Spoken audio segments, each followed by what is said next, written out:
Yo, yo, mic check. 1 2 1 2. Mm-hmm. Mm-hmm.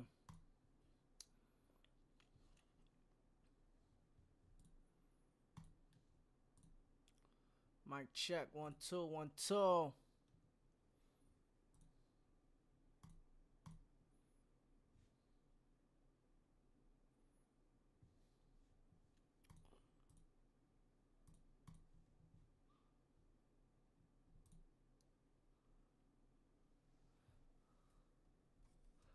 Yo, yo, yo. Mic check. 1 2 1 2. Yo.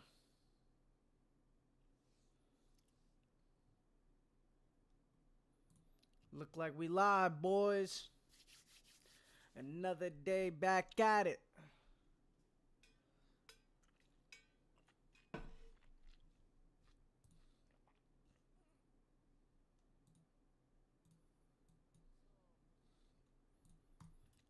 Yeah.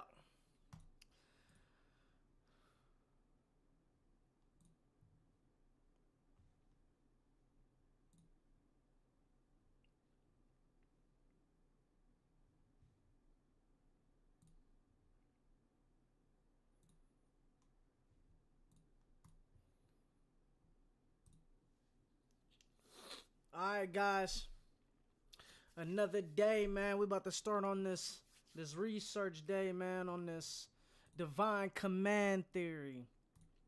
We got some good research in yesterday, man. We got some good research in, but at the end of the day, I know that it's a little bit rough because we need more research than that. You know what I'm saying? So we got to take another day, go crazy once again. You know what I'm saying? Go crazy once again.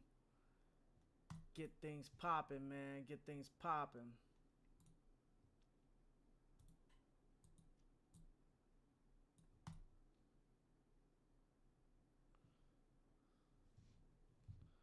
So let's start on it, man. You know what I'm saying? We had ChatGPT try to find us some stuff. Oh, we could go to this we could mess around and just go straight to the source of things in terms of we going back to the encyclopedia because we was doing this yesterday in terms of getting like all of our stuff from the Elements of Moral Philosophy. That book is so crazy, man. But we could just go to the Stanford University, see what they got for divine command theory. I mean, I already took some notes on divine command theory too. What is this? I might already just created some notes and stuff. Cause randomly I'll just be taking some notes already, gang. Like, take some notes and then, you know, go through the notes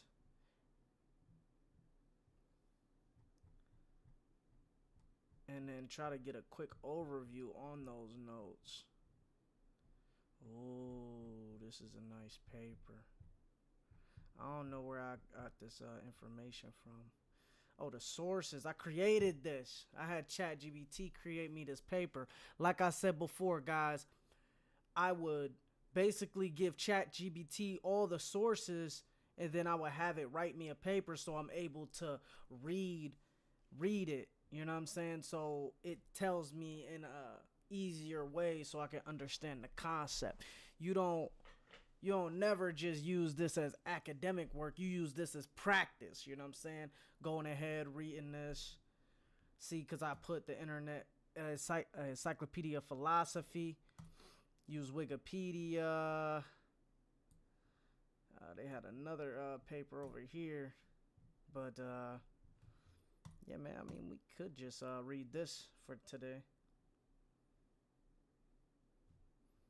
Probably go to the main fucking source at this point, man. Like, go to the main source and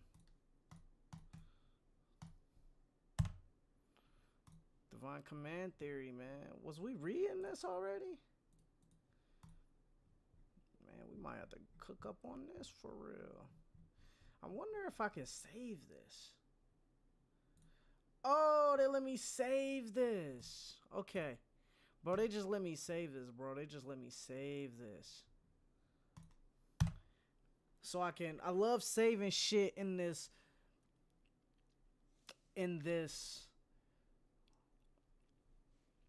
Speechify, because I can come back to it if I like make notes.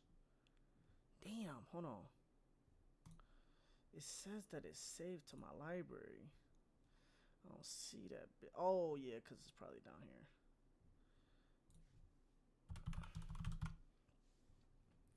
Here we go, baby. I probably already saved it.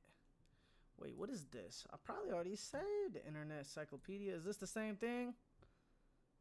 I probably already saved this. Oh, that's a minute ago. One possible. Oh, I remember. Yeah, I remember what I did. I had put that shit on a Google document, so I was able to go ahead and, you know, come back and reread it. I'm about to actually create a new document. I mean, a new folder. Internet. What is it called? Internet Encyclopedia of Philosophy. Encyclopedia.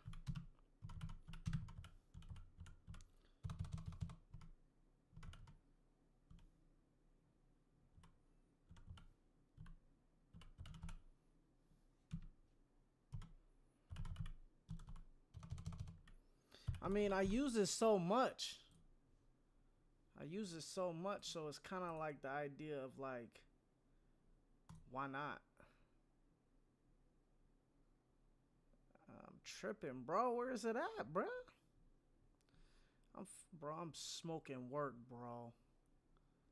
Bro. I can't see it, bro. Did I not save it?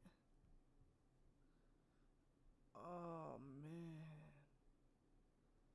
Bro, am I tripping, bro? Bro, I think I'm tripping, bro.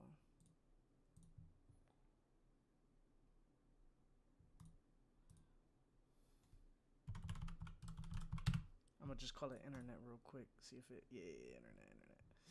I'm gonna call it internet. Here we go. No, this is my politics. Internet. We gonna call this internet insight. I can't spell, guys, so insight.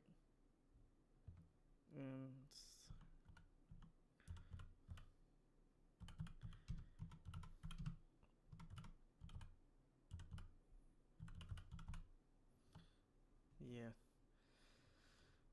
I got a lot of stuff for real from these niggas, low key, for real.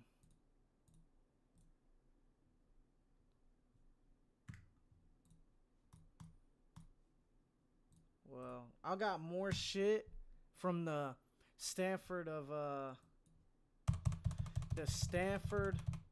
encyclopedias, but oh yeah, I do got this a priori versus a posteriori.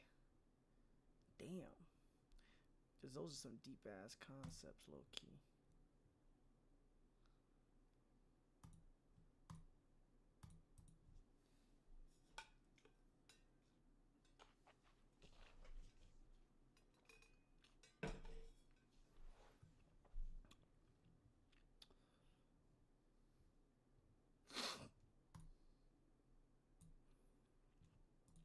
This is 30 minutes. Modern moral philosophy. Some possible advantages.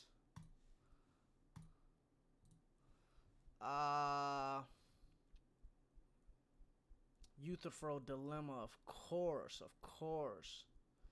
Shit, I might just try to get I mean, we already got sources from that one book, man. We get sources from this, and shit, how many sources niggas need for a lecture, for real, son? Like, How much do a nigga need for real? Like,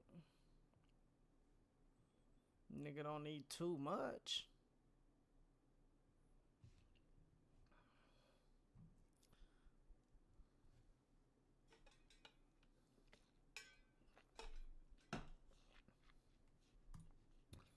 Like I said, guys, we can cook up on this.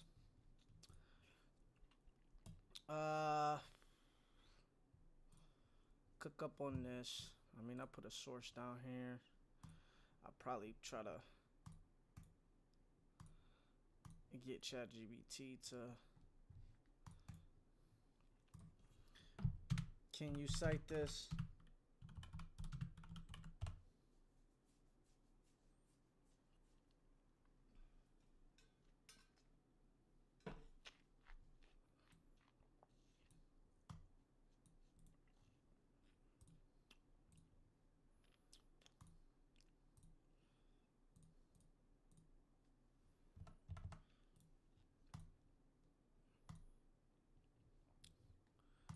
We trying to cook up on this divine command theory.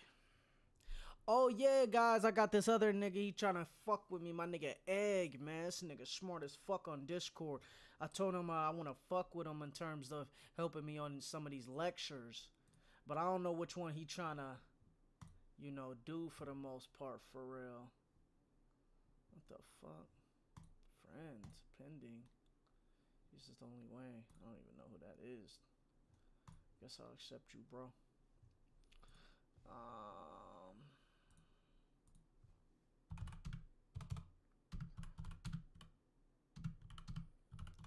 Working on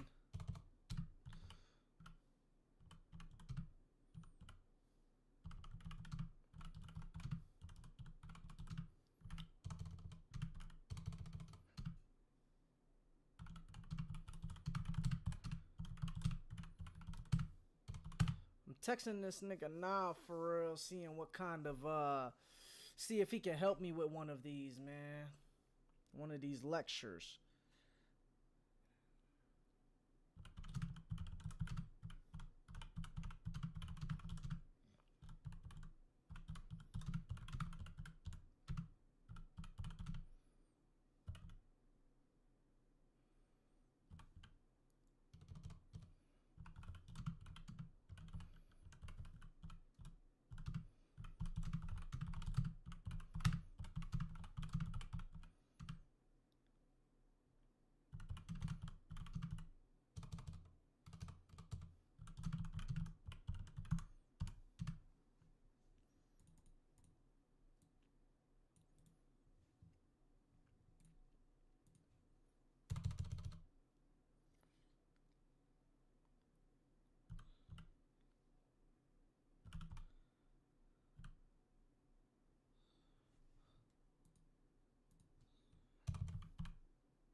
Alright guys. I mean, we might have to just go through this research, man.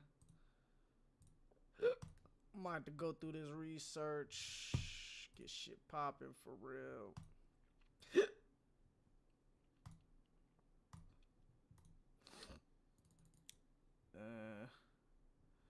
So, let's get it. Let's go ahead and get through this, man. What is it? 5, baby.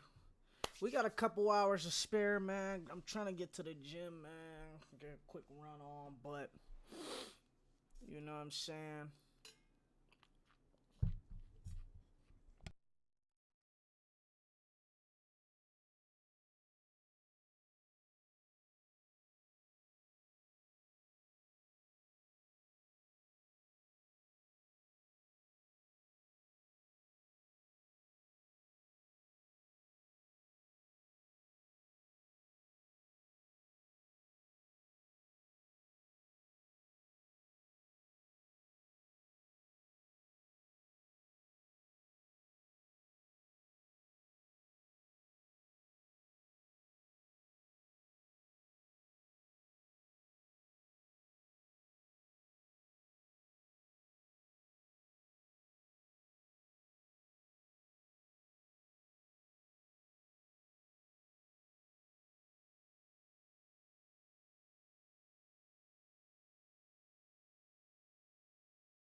Alright, guys. Y'all ready to get this in, man? Let's go ahead and get this cooking, man. We gonna cook up for sure.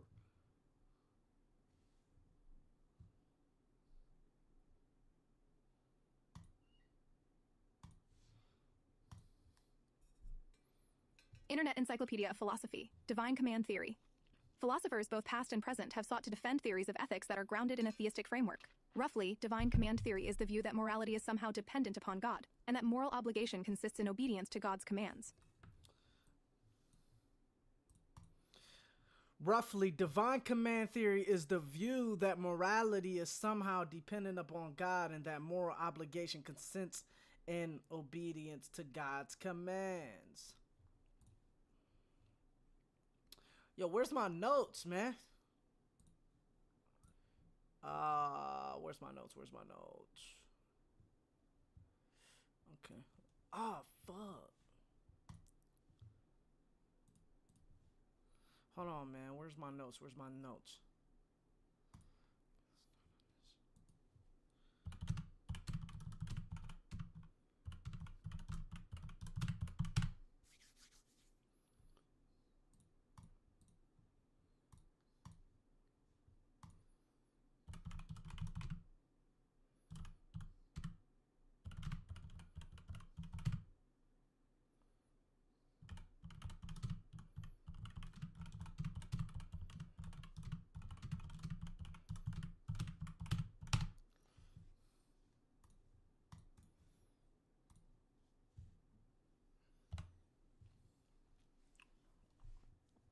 Divine command theory includes the claim that morality is ultimately based on the commands or character of God, and that the morally right action is the one that God commands or requires. The specific content of these divine commands varies according to the particular religion and the particular views of the individual divine command theorist, but all versions of the theory hold in common the claim that morality and moral obligations ultimately depend on God.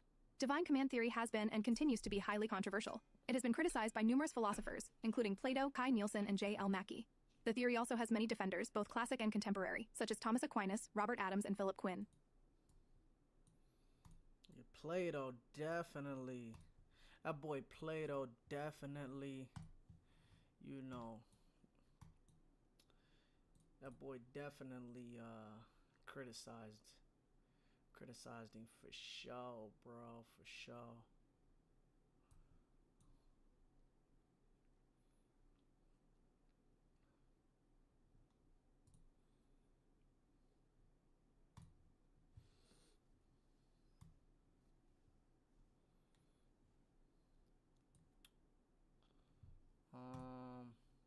Sorry guys, I'm trying to get this whole thing worked out correct, man. Worked out correct on my screen. And then we gonna really get into it, man. I'm just trying to stay structured, trying to structure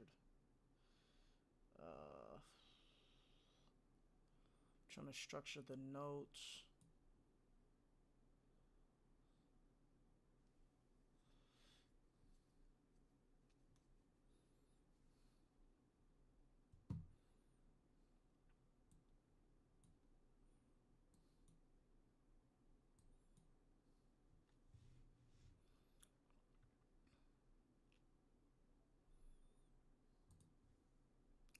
Cause I'm trying to take notes on the side, man. It's really my goal, bro. Like,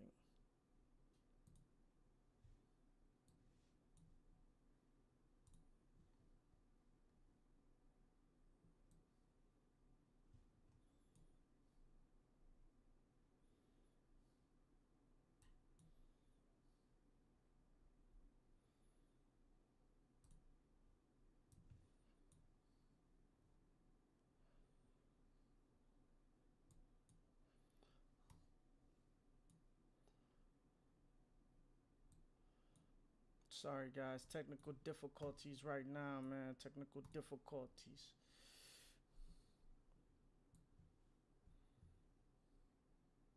We just about to go back to the old school for real, like.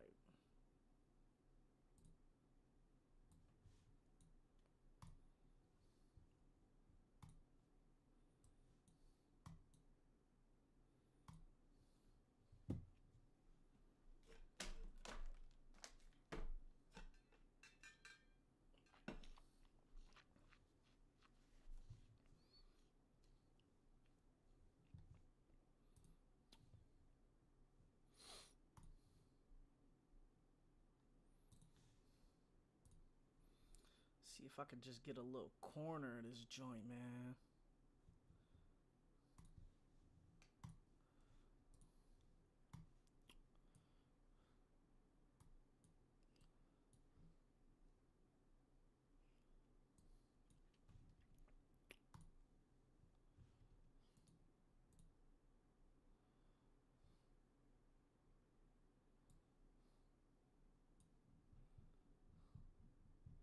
Here we go. All right, guys, I'm ready, man. My bad about that, guys. My bad. About to get into it, though. Divine command theory has been and continues to be highly controversial. It has been criticized by numerous philosophers, including Plato, Kai Nielsen, and J. L. Mackie. The theory also has many defenders, both classic and contemporary, such as Thomas Aquinas, Robert Adams, and Philip Quinn. The question of the possible connections between religion and ethics is of interest to moral philosophers, as well as philosophers of religion. But it also leads us to consider the role of religion in society as well as the nature of moral deliberation. Given this, the arguments offered for and against divine command theory have both theoretical and practical importance. Both theoretical and practical importance, guys. Shit. Modern moral philosophy. Oh, that's what they start off with.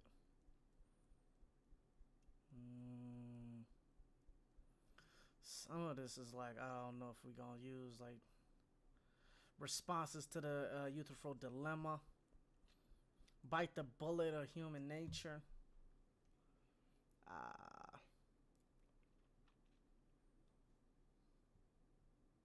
1.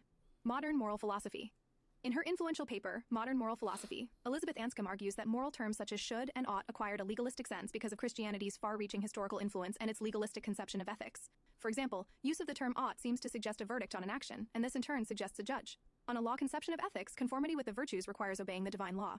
A divine law requires the existence of God, as the divine lawgiver.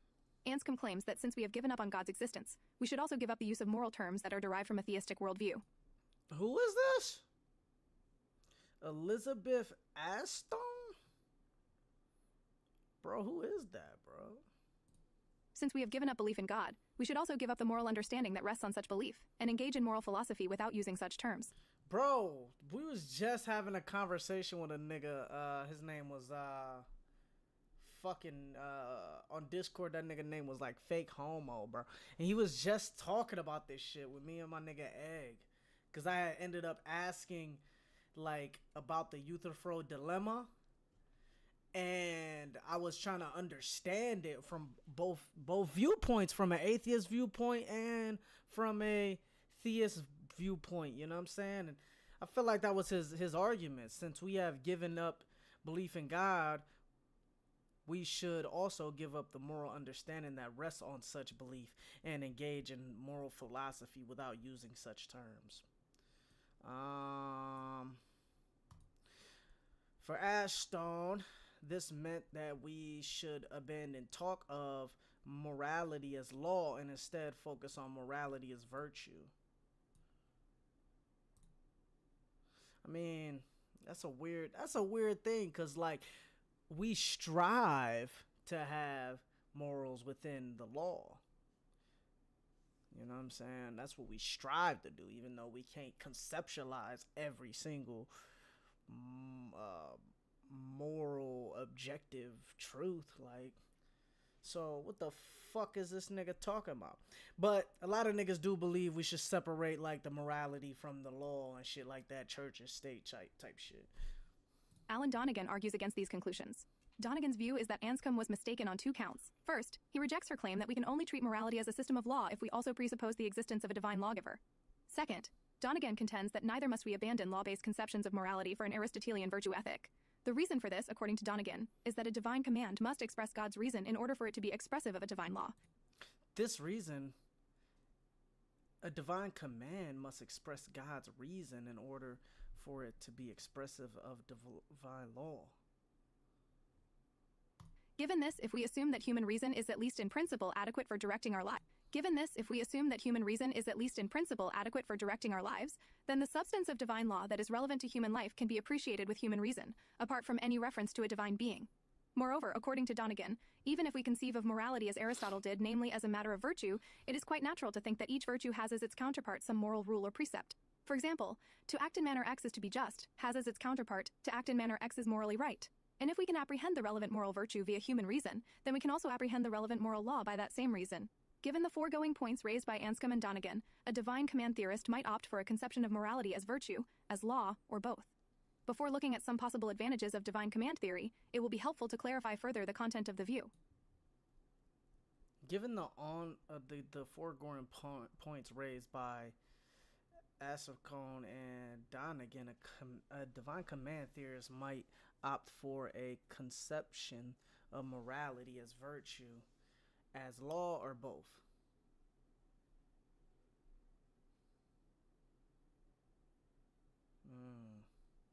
A divine command theorist might opt for conception of morality as virtue, as law, or both. Nigga, I just said that, nigga. I just said both, nigga.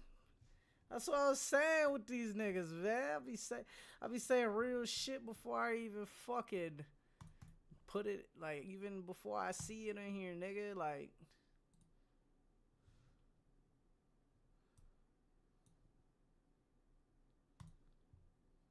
Before looking at some possible advantages of divine command theory, it will be helpful to clarify further the content of the view. Edward Wierenga points out that there are many ways to conceive of the connection between God and morality. A strong version of divine command theory includes the claim that moral statements are defined in terms of theological statements.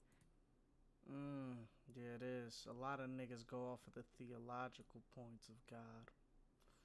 This is true. At the other end of the spectrum is the view that the commands of God are coextensive with the demands of morality. God's commands do not determine morality but rather inform us about its content. Wierenga opts for a view that lies between these strong and weak versions of divine command theory. In what follows, I will, following Wierenga, take divine command theory to include the following claims.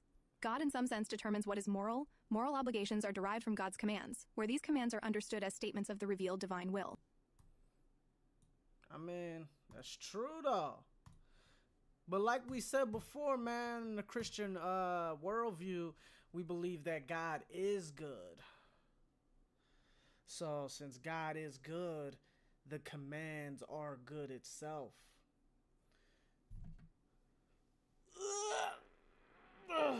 And God will only command what is good. That's the point. That's the point, gang. That's the point.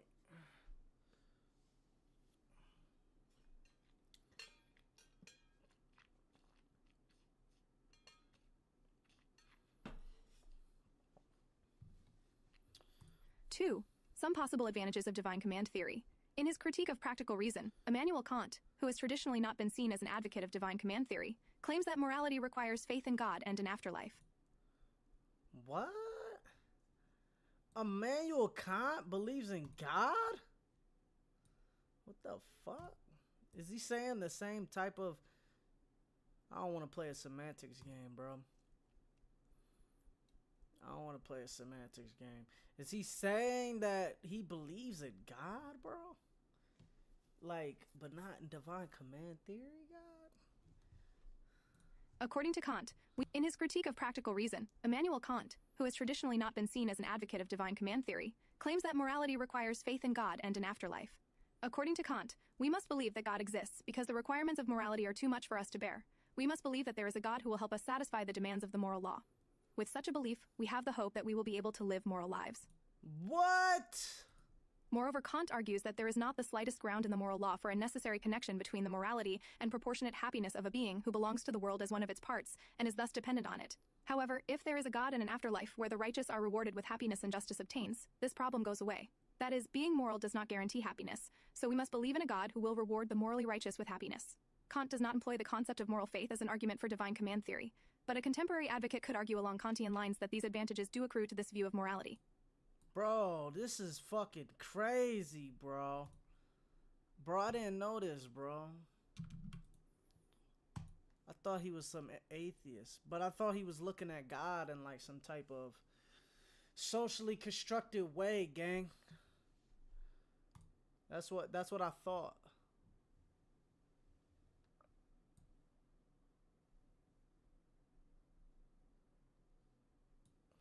Hold on, chat. Give me 1 second. My boy Egg hitting me back. Well, the philosophical time.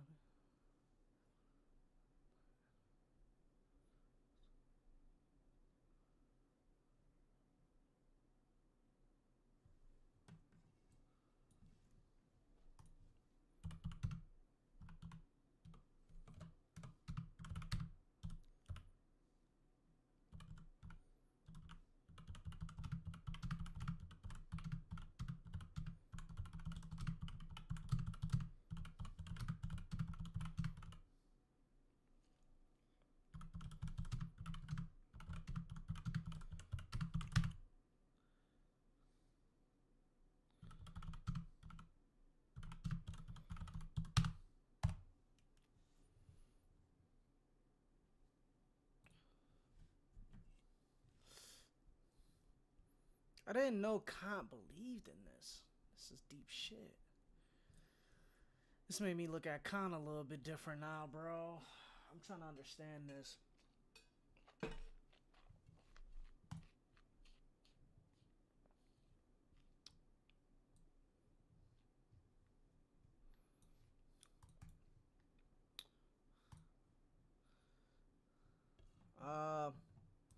Hold on, wait.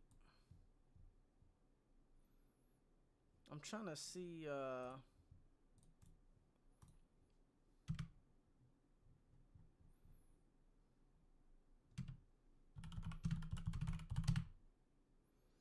what does this paragraph mean?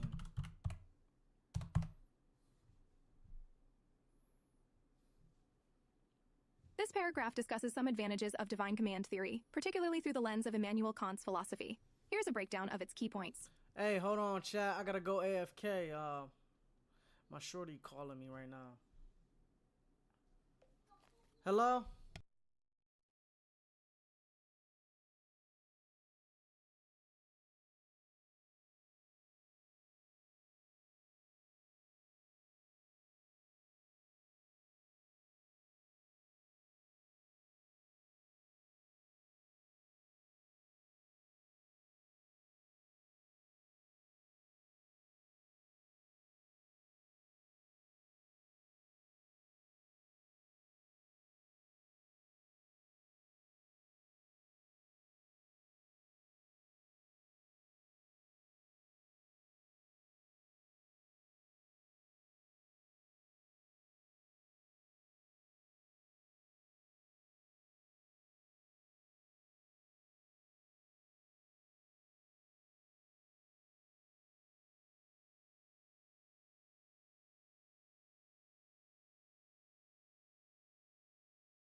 Guess who's Bizak?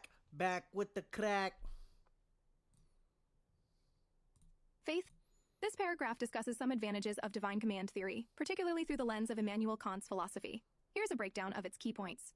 Faith and morality. Kant argues that morality requires belief in God and an afterlife. He suggests that the moral demands we face are too burdensome without the assurance that God exists to help us meet them.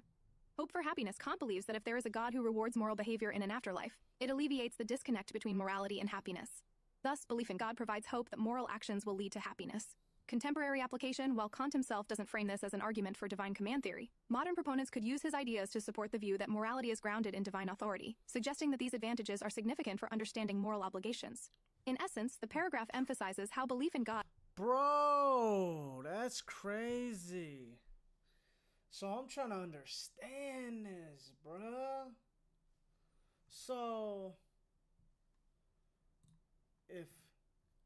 So Kant still believe in divine authority. So I was mischaracterizing what this nigga says, bro. That's some deep shit. Can provide a foundation for morality and a sense of hope for moral fulfillment.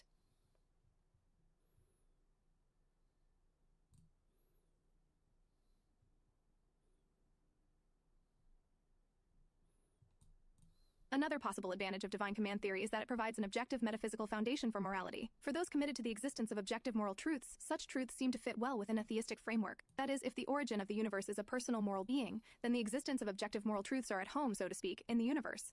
By contrast, if the origin of the universe is non-moral, then the existence of such truths becomes philosophically perplexing, because it is unclear how moral properties can come into existence via non-moral origins.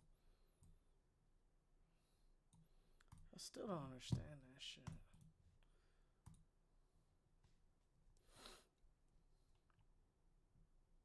Another possible advantage of divine command theory is that it provides an objective metaphysical foundation for morality. For those committed to the existence of objective moral truths, such truths seem to fit well within a theistic framework. That is, if the origin of the universe is a personal moral being, then the existence of objective moral truths are at home, so to speak, in the universe.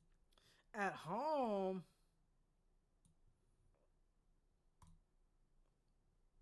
This paragraph discusses some advantages of divine command theory, particularly through the lens of Immanuel Kant's philosophy. No.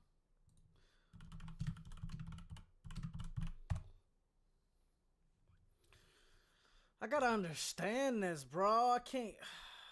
It's like I can't fucking conceptualize this shit, bro. So I need AI to break this shit down on what the fuck this means, bro.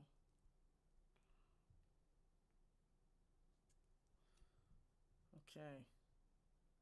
The highlighted text suggests that divine command theory offers a solid basis for moral truths by linking them to a theistic framework. Here's a breakdown of its meaning. Objective moral truths. The claim is that certain moral truths exist independently of human opinions or beliefs. Theistic Yes.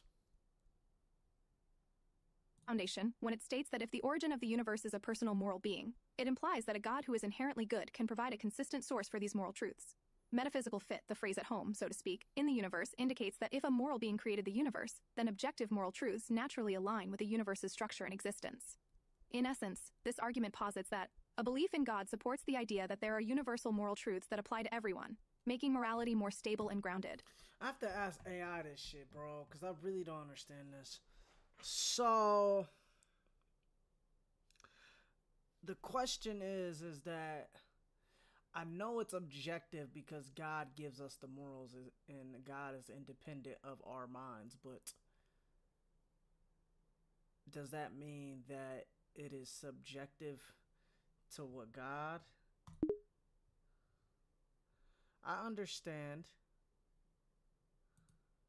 that the idea that God is objective to the human mind, but does this mean that morals are subjective to God?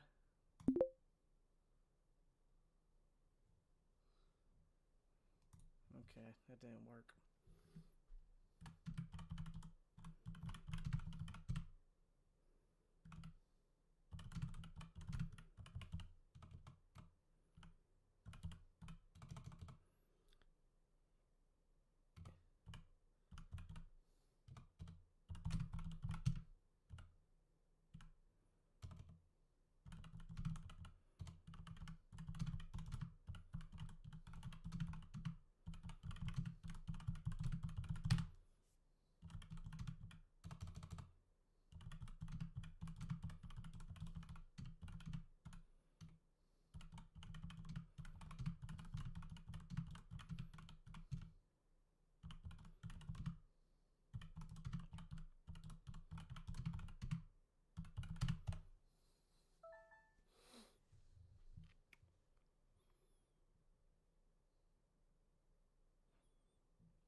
That is correct.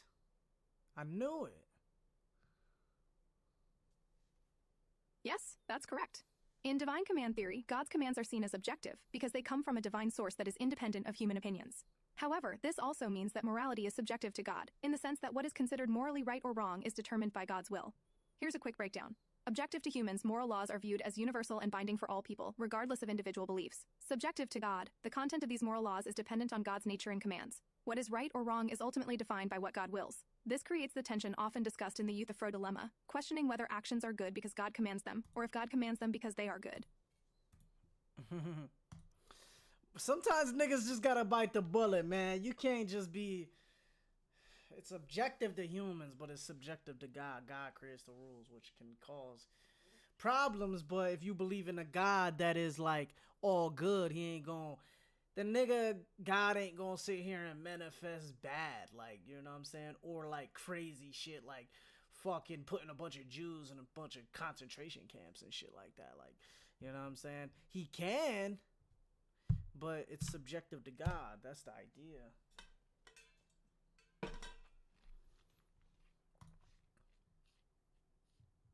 By contrast, that is, if the origin of the universe is Another possible advantage of divine command theory is that it provides an objective metaphysical foundation for morality. For those committed to the existence of objective moral truths, such truths seem to fit well within a theistic framework. That is, if the origin of the universe is a personal moral being, then the existence of objective moral truths are at home, so to speak, in the universe. By contrast, if the origin of the universe is non-moral, then the existence of such truths becomes philosophically perplexing, because it is unclear how moral properties can come into existence via non-moral origins. Given the metaphysical insight that ex nihilo nihilo fit, the resulting claim is that out of the non-moral, nothing moral comes. Objective moral properties stick out due to a lack of naturalness of fit in an entirely naturalistic universe. This perspective assumes that objective moral properties exist, which is, of course, highly controversial. Not only does divine command theory provide a metaphysical basis for morality, but according to many it also gives us a good answer to the question, why be moral? William Lane Craig argues that this is an advantage of a view of ethics that is grounded in God. On theism, we are held accountable for our actions by God. Those who do evil will be punished, and those who live morally upstanding lives will be vindicated and even rewarded. Good, in the end, triumphs over evil. Justice will win out. Moreover, on a theistic view of ethics, we have a reason to act in ways that run counter to our self-interest, because such actions of self-sacrifice have deep significance and merit within a theistic framework. On divine command theory, it is therefore rational to sacrifice my own well-being for the well-being of my children, my friends, and even complete strangers, because God approves of and even commands such acts of self-sacrifice.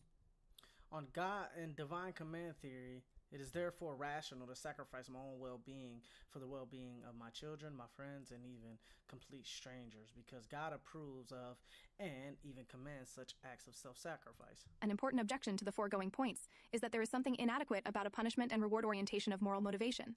That is, one might argue that if the motive for being moral on divine command theory is to merely avoid punishment and perhaps gain eternal bliss, then this is less than ideal as an account of moral motivation, because it is a mark of moral immaturity.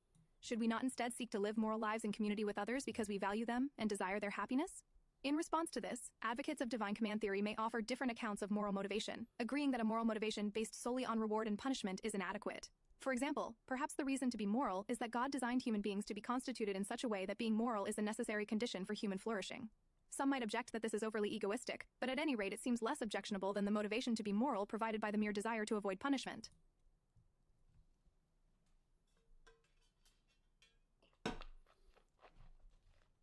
Augustine develops a view along these lines. Augustine begins with a notion that ethics is the pursuit of the supreme good, which provides the happiness that all humans seek. I like that. He then claims that the way to obtain this happiness is to love the right objects, that is, those that are worthy of our love, in the right way. In order to do this, we must love God, and then we will be able to love our friends, physical objects, and everything else in the right way and in the right amount. So On Augustine's true. view, love of God helps us to orient our other loves in the proper way, proportional to their value. However, even if these points in defense of divine command theory are thought to be satisfactory, there is another problem looming for the view that was famously discussed by Plato over 2,000 years ago. Fuck. Now we're about to get into the Euthyphro dilemma. Bro, I think we already got some shit on there, bro.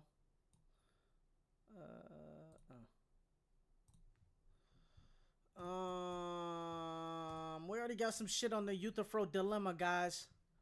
Remember. I think we got some shit up here. What the hell? Who's texting that nigga?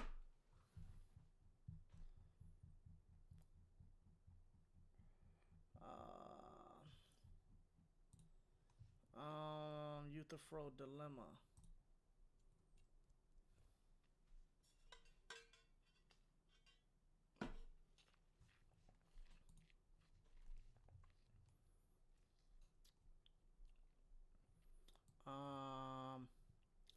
I was already going through some of this shit, bro. Gotta bite the bullet for real. 3. A persistent problem, the Euthyphro dilemma. The dialogue between Socrates and Euthyphro is nearly omnipresent in philosophical discussions of the relationship between God and ethics. In this dialogue, written by Plato, who was a student of Socrates, Euthyphro and Socrates encounter each other in the king's court.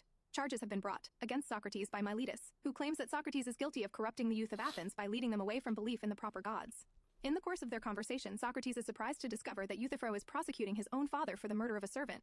Euthyphro's family is upset with him because of this, and they believe that what he is doing, prosecuting his own father, is impious. Euthyphro maintains that his family fails to understand the divine attitude to his action. This then sets the stage for a discussion of the nature of piety between Socrates and Euthyphro. In this discussion, Socrates asks Euthyphro the now philosophically famous question that he and any divine command theorist must consider: is the pious loved by the gods because it is pious, or is it pious because it is loved by the gods? For our purposes, it will be useful to rephrase Socrates' question. Socrates can be understood as asking, does God command this particular action because it is morally right, or is it morally right because God commands it? It is in answering this question that the divine command theorist encounters a difficulty. A defender of divine command theory might respond that an action is morally right because God commands it. However, the implication of this response is that if God commanded that we inflict suffering on others for fun, then doing so would be morally right. We would be obligated to do so, because God commanded it. This is because, on divine command theory, the reason that inflicting such suffering is wrong is that God commands us not to do it. However, if God commanded us to inflict such suffering, doing so would become the morally right thing to do.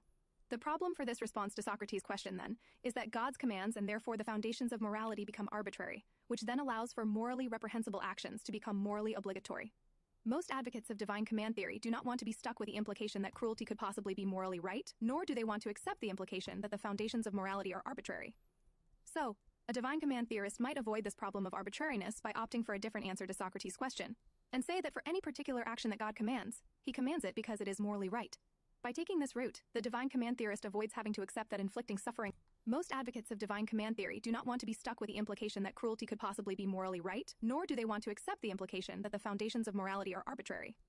So, a divine command theorist might avoid this problem of arbitrariness by opting for a different answer to Socrates' question, and say that for any particular action that God commands, he commands it because it is morally right.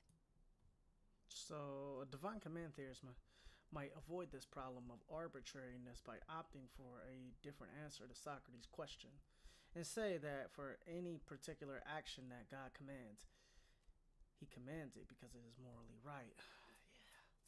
Yeah. Damn. And then it's like, taking that route, it's kind of like the idea of like that morality is going to be independent of God's will.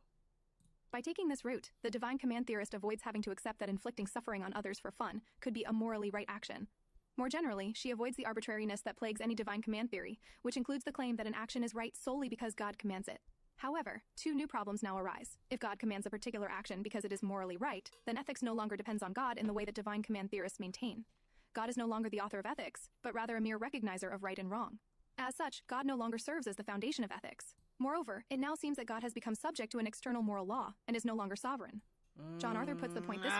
If God approves kindness because... Bro, it's crazy how niggas from like 2,000 years ago actually make these claims, bro. It's like, damn. Like this shit, nigga, I've never even thought about this, nigga, and I live in 2036 right now, bro. Like what the fuck, nigga? This nigga smart as hell, nigga. If God commands a particular action because it is morally right, then ethics no longer depends on God in the way that divine command theorists maintain. God is no longer the author of ethics, but rather a mere recognizer of right and wrong. As such, God no longer serves as the foundation of ethics. Moreover, it now seems that God has become subject to an external moral law and is no longer sovereign. John Arthur puts the point this way. If God approves kindness because it is a virtue and hates the Nazis because they were evil, then it seems that God discovers morality rather than inventing it. God... Oh my God, who said this? John Arthur. Man, this nigga's kind of cooking, bro. Man, this shit is deep as fuck.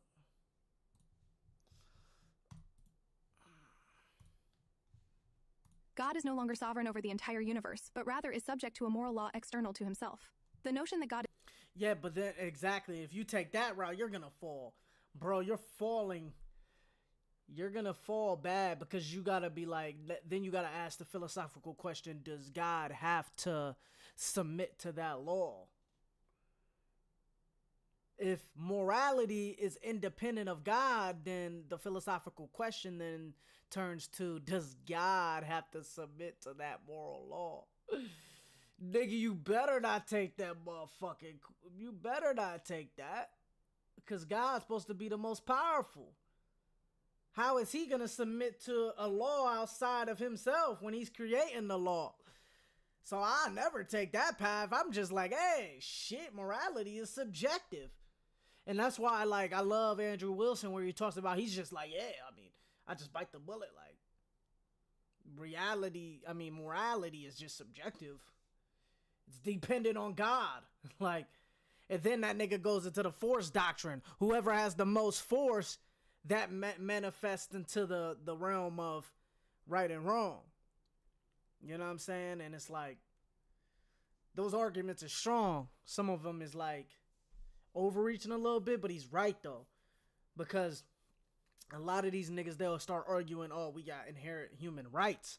When we start talking about rights, nigga, that's like, rights are a social construction. Now, the idea of a prescriptive claim of should we have rights is different than we have rights. Because a nigga in North Korea, those niggas ain't got no rights. Because of, like Andrew Wilson says, force doctrine, nigga. Like, if you can't protect your rights, how do you have rights? When a nigga can come through and take those rights away, how? You know what I'm saying? So, if God is the most high and the most powerful, he's gonna have a degree of force. But if morality is independent of God, the philosophical question then is like, does God have to submit to a moral law outside of himself? Like, that shit kind of doesn't even make sense. Like, because how is he God? So, unless you're arguing that there's multiple gods and then the Hindus is right. Which I'm not even knocking that, but we just got to get into the convo. You know what I'm saying? That's why we here. We trying to figure out the nature of God.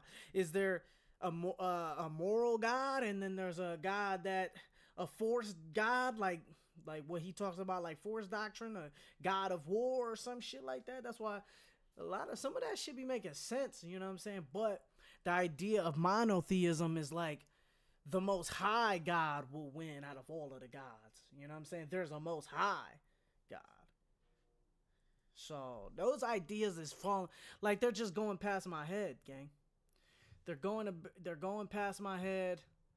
I'm trying to understand them, and it's so hard to understand this shit, bro. It's so hard. You know what I'm saying? To really understand this shit and get into it, like. So, then you gotta ask the philosophical question, does God have to... I'm about to try to get into some of this, and then I gotta use the restroom. I'm about to just finish up this last piece, go down to 4, and then I'm gonna go ahead and go to the restroom. God is no longer sovereign over the entire universe, but rather is subject to a moral law external to himself. The notion that God is subject to an external moral law is also a problem for theists who hold that in the great chain of being, God is at the top. Here, there is a moral law external to and higher than God, and this is a consequence that many divine command theorists would want to reject. Hence, the advocate of a divine command theory of ethics faces a dilemma. Morality either rests on arbitrary foundations, or God is not the source of ethics and is subject to an external moral law, both of which allegedly compromise his supreme moral and metaphysical status. I don't like how they keep using arbitrary, bro. Like, I feel like that's like a... Arbitrary to me is random. Like, why do they keep using random? It can be random. It can be. But it doesn't mean that it is random, descriptively. You know what I'm saying? Like, why do they keep using this word arbitrary? I know that's how it started. That's like Socrates' claim and shit. But who says that it's really arbitrary? Who says that it's random? But let me get another definition. Maybe they're looking at it different. Arbitrary definition. based on random choice or personal whim. Oh, they're saying personal whim rather than any reason or system. See, this is why you can't use the word arbitrary when you talk about God's nature. It's not arbitrary. It's not a random choice. You could say it's personal whim. Personal whim. Whim. A sudden impulse. I wouldn't even use this definition. Who says that it's random? It can be random. But God, if God is the logos, my nigga, why would he do it randomly? Everything God does is systematic. Why is it arbitrary? It's not arbitrary. If I'm the creator of a country and I'm like, oh, it's my rules, it doesn't mean that I'm creating laws randomly. It can be systematically. And that's the argument within the Christian doctrine, is that it's not random or arbitrary. It's systematically. It's systematic, and since God is the good, he's only going to manifest good laws.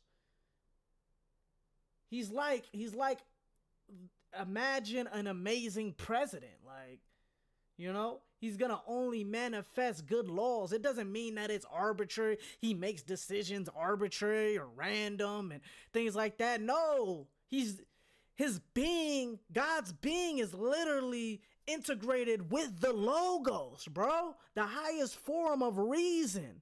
Why would it be arbitrary, bro? And I understand it's Socrates' position and all this other shit, but I mean, y'all niggas is just keep using, y'all niggas still using this word arbitrary, nigga. 2026, niggas is still using the word arbitrary within their arguments of against divine command theory. No, nigga, the logos is itself logical. It's gonna be systematic and manifest in an orderly, structural way, bro.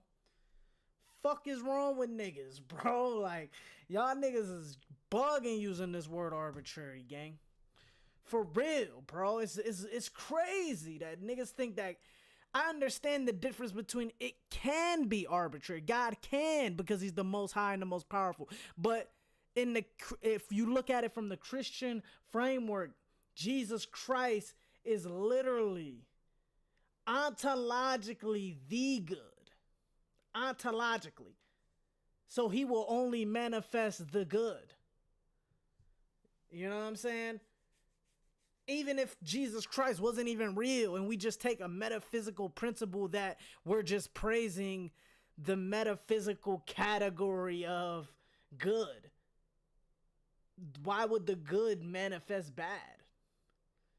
That's the idea, guys. That is the idea. Like, fuck the story. Like, fuck the story, bro. Like, the idea is that when you praise the metaphysical category of good, it will only manifest good, and good will always win in the end.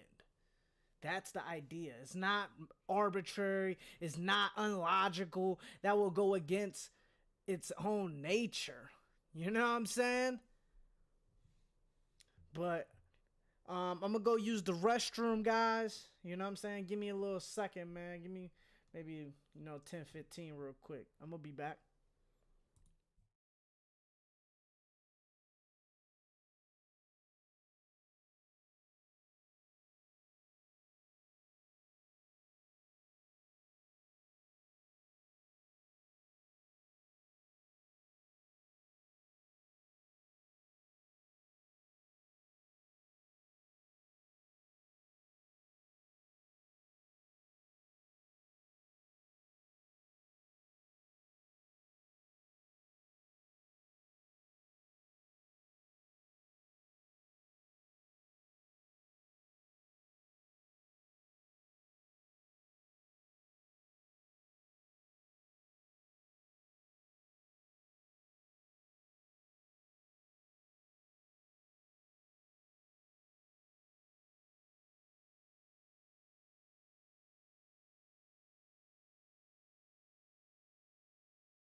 Alright, guys. Back at it. Back at it. Back at it. So, we're looking at some of this,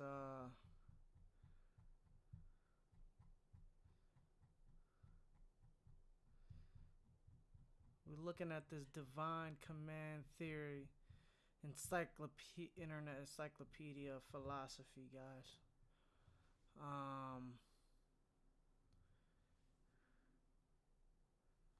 So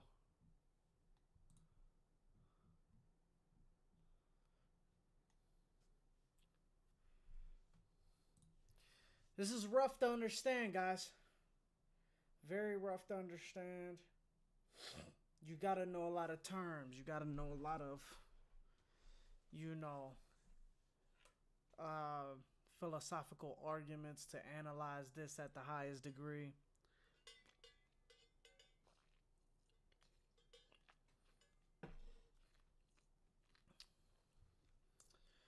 It's a rough one, man, but I think we're taking a lot of good notes. A lot of good notes. We're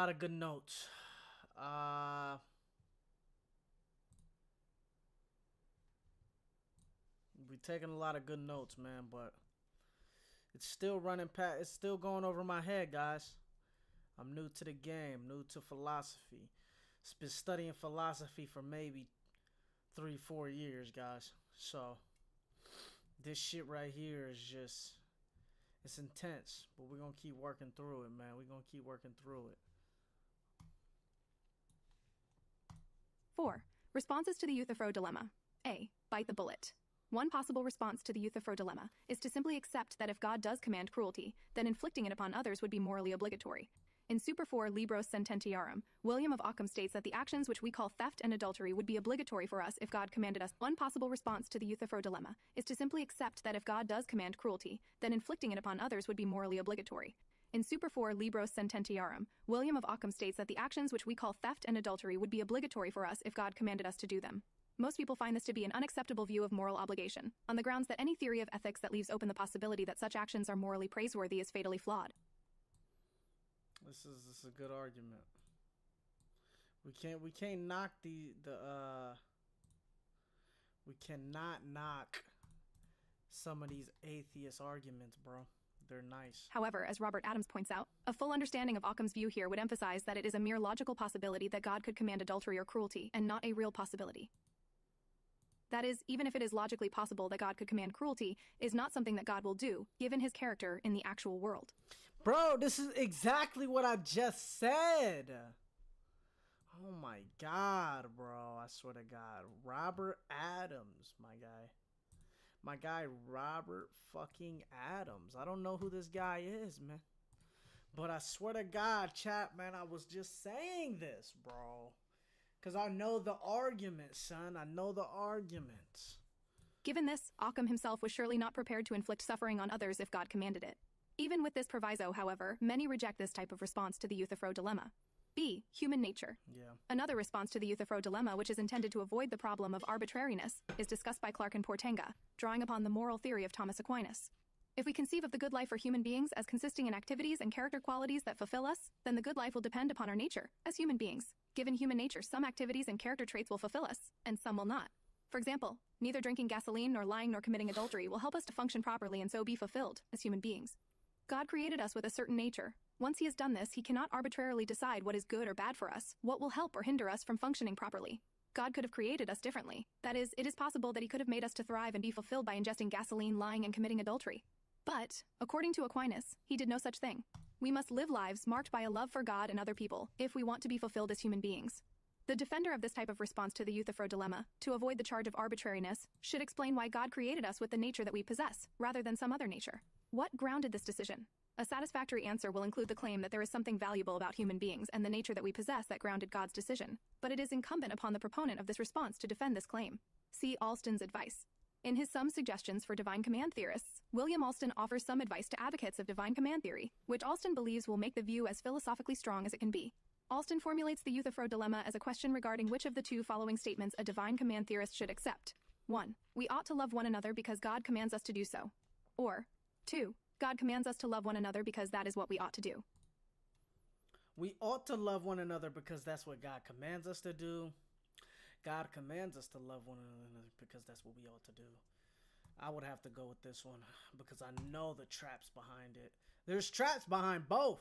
But this is the problem with this Euthyphro dilemma, guys. Remember, it is a either or fallacy, a false dichotomy. So you can't just sit here and ask a nigga, you have two choices, this or that. That's an either or fallacy, man. You know what I'm saying? I'll look it up right now. False dilemma. A false dilemma or false dichotomy is a logical fallacy that presents only two, often extreme, options as the only possibilities when, in fact, more alternatives or a spectrum of choices exists. It is used to force a binary decision, simplifying complex issues to manipulate, control, or limit debate. Key aspects of the false dilemma fallacy, also known false dichotomy, false binary, either or fallacy, black and white thinking, false fallacy of false alternatives. Yeah, I gotta put this in here. So guys, understand that when niggas try to hit you with the either or fallacy, you know what I'm saying, it can go bad, bro. Because a lot of niggas will try to put it in a box when there's more to the convo, man. There's more explanation. There's more descriptions. There's way more alternatives than what you presented me within the argument itself. So this is what we have here, man. Alston's argument is that if we interpret these statements correctly, a theist can in fact grasp both horns of this putative dilemma.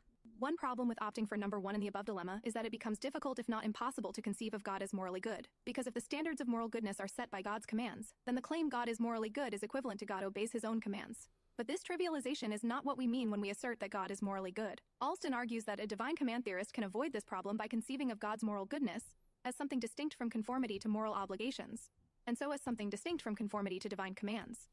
Alston summarizes his argument for this claim as follows. A necessary condition of the truth that ought to do A. One problem with opting for number 1 in the above dilemma is that it becomes difficult if not impossible to conceive.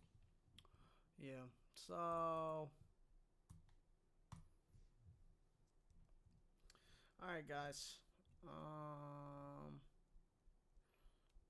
If the divine command theorist holds that God commands us to love our neighbor because it is, we should do so. Hence, God is no longer one response to say. One response is to say that God is subject to moral principles in the same way that he is subject to logical principles, which nearly all agree does not compromise his sovereignty. Alston prefers a different option, however, and argues that we can think of God himself as the supreme standard of goodness. God does not consult some independent Platonic realm where the objective principles of goodness exist, but rather God just acts according to his necessarily good character. God does not consult some independent Platonic realm. Consult.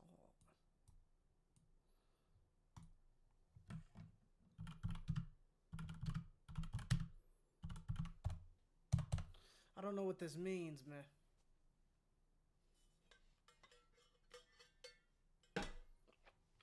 The highlighted text means that God's moral nature is not based on external standards or principles of goodness, like those in a Platonic realm. Instead, it suggests that God's actions and commands stem directly from his inherently good character. In simpler terms, no external standards, God doesn't look to an outside source to determine what is good. Inherent goodness, his goodness is part of his nature, meaning he acts in ways that are consistent with who he is. This supports the idea that moral truths are grounded in God's character, making them objective for humans, while still being subjective to God. Yes.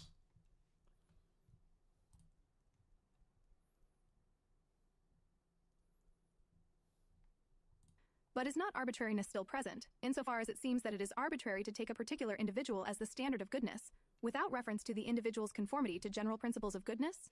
In response, Alston points out that there must be a stopping point for any explanation. That is, sooner or later, when we are seeking an answer to the question by virtue of what does good supervene on these characteristics, we ultimately reach either a general principle or an individual paradigm. And Alston's view is that it is no more arbitrary to invoke God as the supreme moral standard than it is to invoke some supreme moral principle. That is, the claim that good supervenes on God is no more arbitrary than the claim that it supervenes on some Platonic principle. D. Modified divine command theory. Robert Adams has offered a modified version of the divine command theory, which a defender of the theory can appropriate in response to the Euthyphro dilemma. Adams argues that a modified divine command theorist wants to say that an act is wrong if and only if it is contrary to God's will or commands. Moreover, Adams claims that the following is a necessary truth: any action is ethically wrong if and only if it is contrary to the commands of a loving God.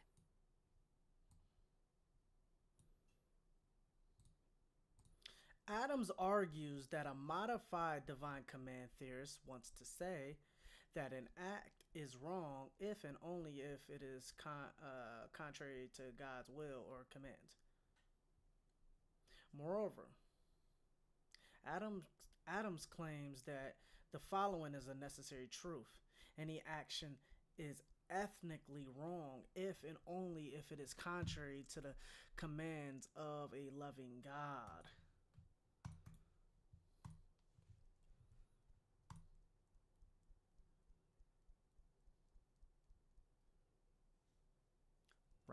Robert Adams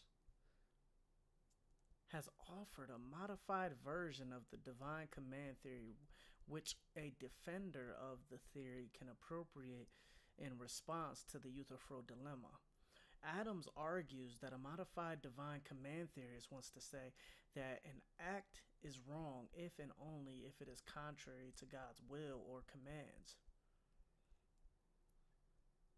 Moreover, Adams claims that the following is a necessary truth: an action is ethnically wrong if and only if it is contrary to the commands of a loving God. A loving God, damn.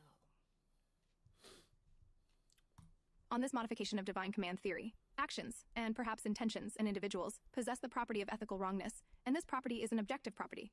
That is, an action such as torturing someone for fun is ethically wrong, irrespective of whether anyone actually believes that it is wrong, and it is wrong because it is contrary to the commands of a loving God. One could agree with this modification of divine command theory, but disagree with the claim that it is a necessary truth that any action is ethically wrong if and only if it is contrary to the commands of a loving God.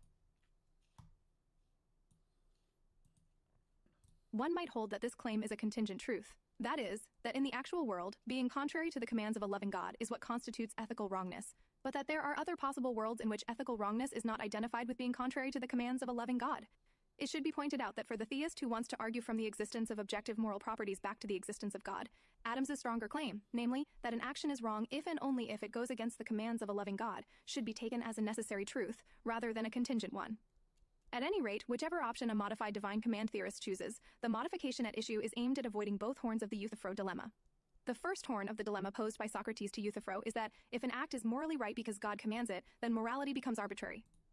All right, man, we got through this shit, bro. What is this? Speech, acts, and obligations to act? I don't know what this is. 5. Speech, acts, and obligations to act. Hold on, let's see if we can give a summary of. Create a summary.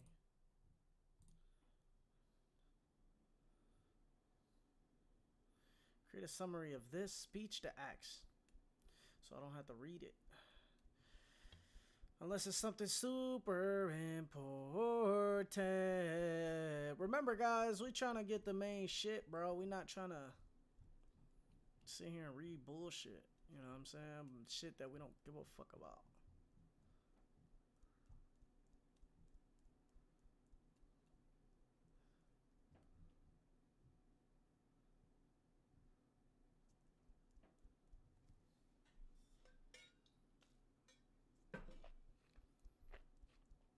Overview of divine command theory. Definition. Speech, acts, Quinn's equivalence. Philip Quinn states that moral obligations arises from God's commands, illustrating with the biblical example of divine commands that may seem contradictory, promising analogy. Divine commands can create obligations similarly to how promises do, emphasizing the role of fairness and rationality in moral obligations. 5. Speech acts and obligations to act. Philip Quinn offers the following two statements, which he takes to be equivalent. The moral law imposes the obligation that P. God commands that P. For Quinn, then, an agent is obliged to P just in case God commands that P. God is the source of moral obligation. Quinn illustrates and expands on this claim by examining scriptural stories in which God commands some action that apparently violates a previous divine command. Consider God's command to the Israelites to plunder the Egyptians reported in Exodus 11:2. This seems to go against God's previous command contained within the Ten Commandments against theft. One response to this offered by Quinn is to claim that since theft involves taking what is not due one, and God commanded the Israelites to plunder the Egyptians, their plunder of the Egyptians does not count as theft. The divine command makes obligatory an action that would have been wrong apart from that command. Such moral power is not available to human beings, because only God has such moral authority by virtue of the divine nature. Elsewhere, fuck all that. Ethics without 6. God. Ethics without God. In his Ethics Without God, Kai Nielsen argues against the divine command theory and espouses the view that morality cannot be dependent on the will of God. Nielsen advances an argument for the claim that religion and morality are logically independent. Nielsen admits that it may certainly be prudent to obey the commands of any powerful person, including God. However, it does not follow that such obedience is morally obligatory. For a command of God's to be relevant to our moral obligations in any particular instance, God must be good. And while the religious believer does maintain that God is good, Nielsen wants to know the basis for such a belief. In response, a believer might claim that she knows God is good because the Bible teaches this, or because Jesus embodied and displayed God's goodness, or that the world contains evidence in support of the claim that God is good. However, these responses show that the believer herself has some logically prior criterion of goodness, based on something apart from the mere fact that God exists or that God created the universe. Otherwise, how does she know that her other beliefs about the Bible, Jesus, or the state of the world support her belief that God is good? Alternatively, the religious believer might simply assert that the statement God is good is analytic, that is, that it is a truth of language. The idea here is that we are logically prohibited from calling any entity God if that entity is not good in the relevant sense. In this way, the claim God is good is similar to the claim bachelors are unmarried males. But now another problem arises for the religious believer, according to Nielsen. In order to properly refer to some entity as God, we must already have an understanding of what it is for something to be good. We must already possess a criterion for making judgments of moral goodness, apart from the will of God. Put another way, when we say that we know God is good, we must use some independent moral criterion to ground this judgment. So, morality is not based on God because we need a criterion of goodness that is not derived from God's nature. It follows that God and morality are independent. Nielsen considers another possibility that remains open to the divine command theorist. She might concede that ethics does not necessarily depend on God, but maintain that God is required for the existence of an adequate morality, that is, one that satisfies our most persistent moral demands. If we take happiness to be the ultimate aim of all human activity, then the ultimate aim of all of our moral activity is also happiness. The divine command theorist can then claim that the mistake of Nielsen and other secular moralists is that they fail to see that only in God can we as human beings find ultimate and lasting happiness. God gives purpose to our lives, and we are fulfilled in loving God. Given this fact of human nature, the divine command theorist can argue that only by faith in God can we find purpose in life. Goodness may not be identical with the will of God, but loving God is the reason we exist. On this account, we need God to be fulfilled and truly happy. We are secure in the knowledge that the universe is not against us, ultimately, but rather that God will guide us, protect us, and care for us. This frees us from anxiety, and enables us to direct our lives towards genuine happiness by living according to the will of God in friendship with God. While from a secular perspective, it may seem irrational to live according to an other regarding ethic, from the viewpoint of the religious believer, it is rational because it fulfills our human nature and makes us genuinely happy. In response to this, Nielsen argues that we simply do not have evidence for the existence of God. Without such evidence, the religious believer's claim that human nature is truly fulfilled in relationship to God is groundless. Moreover, people can have and do live purposeful lives apart from belief in God. Religious faith is not necessary for having a life of purpose. Nielsen adds the skeptical doubt that human beings do not have any ultimate function that we must fulfill to be truly happy. We were not made for anything. This realization need not lead us to nihilism, however. For Nielsen, the notion that in order to have a purpose for our lives, there must be a God trades on a confusion. Nielsen argues that even if there is no purpose of life, there can still be a purpose in life. While there may not be a purpose for humans qua humans, we can still have purpose in another sense. That is, we can have purpose in life, because we have goals, intentions, and motives. Life is purposeless in the larger sense, but in this more restricted sense it is not, and so things matter to us, even if God does not exist. Life has no purpose, but our lives can still have purpose. A divine command theorist would likely challenge Nielsen's view that purpose in the latter sense is sufficient for human flourishing.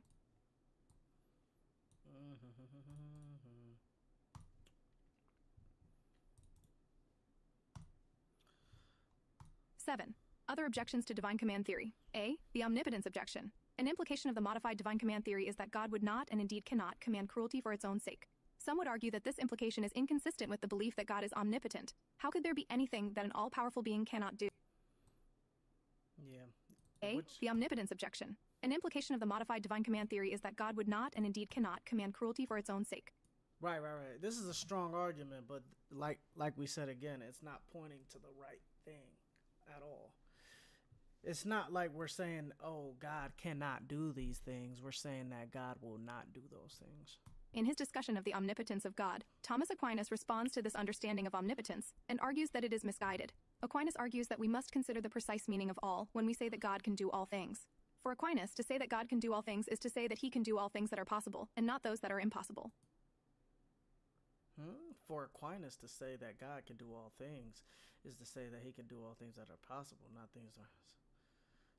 For example, God cannot make a round corner, because this is absolutely impossible. Since a round corner is a contradiction in terms, it is better to say that making a round corner cannot be done, rather than God cannot make such a thing. Wow, hold on, this is kind of waking me up a tad bit. So Aquinas is saying God can do everything that is possible.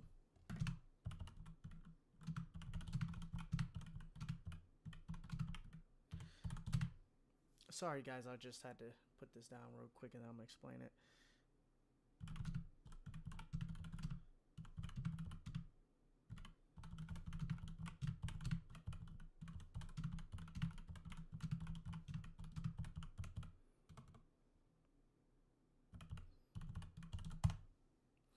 So Aquinas stance on it. He's saying that God can do anything that is possible. That's why he's all powerful.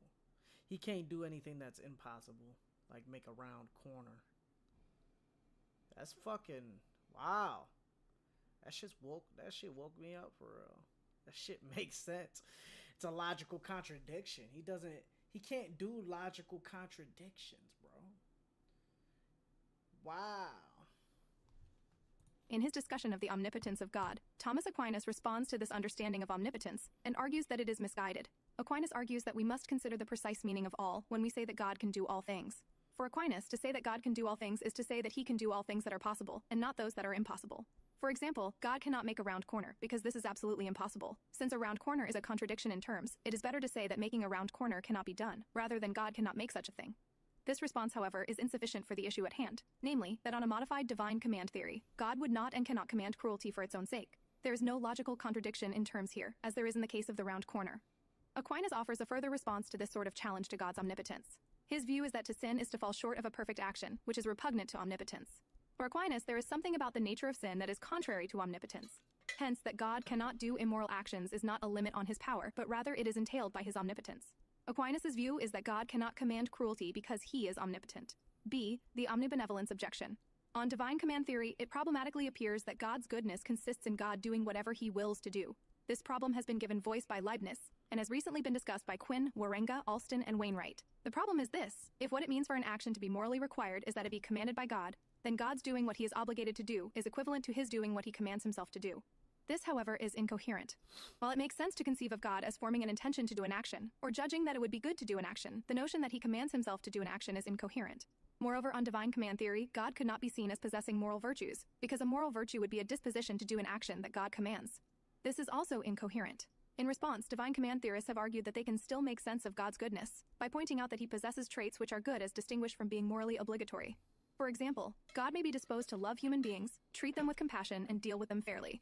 These dispositions are good, even if they are not grounded in a disposition to obey God. And if we take these dispositions to be essential to God's nature, that is, if they are possessed by God in every possible world in which God exists, then, as Warenga points out, while it is still the case that whatever God does is good, the range of whatever God were to do includes no actions for which God would not be praiseworthy. Wainwright explains further that while it is true that the moral obligatoriness of truth-telling could not have been God's reason for commanding it, the claim that God does not have moral reasons for commanding it does not follow. This is because the moral goodness of truth-telling is a sufficient reason for God to command it. Once God does command it, truth-telling is not only morally good, but it also becomes morally obligatory, on divine command theory. 8. Conclusion: religion, morality, and the good life. In his A Just Society, Michael Boylan argues that we must engage in self-analysis for the purpose of both constructing and implementing a personal plan of life that is coherent, comprehensive, and good. In this activity, we must recognize that there are many types of values by which we live, including but not limited to religious, ethical, and aesthetic values. Of particular interest in this context is Boylan's discussion of God's command to Abraham to kill Isaac. Here we have a conflict between the religious and the ethical. Boylan notes that in the story, Abraham does not kill Isaac, but if he had, his community must judge him to be a murderer. The reason for this is that Abraham's community does not know whether the command to kill Isaac was a legitimate divine command or some delusion of Abraham's. So, this community must depend upon the ethical prohibition against murder when evaluating Abraham's actions. Boylan's position contrasts with Kierkegaard's, who is generally interpreted as believing that Abraham's action is justified by a suspension of the ethical, so that in this case the religious trumps the ethical. However, in such disputes, Boylan argues that when the commands of religion clash with the demands of morality, in a just society morality should win the day, regardless of what one makes. Boylan argues that when the commands of religion or the values of aesthetics clash with the demands of morality, in a just society, morality should win the day. Regardless of what one makes of this, when evaluating the philosophical merits and drawbacks of divine command theory, one should take a broad perspective and consider the possible connections between the theory and other religious and moral issues, as well as the relevant aesthetic, epistemic, and metaphysical questions, in order to develop a personal plan of life that is coherent, comprehensive, and good.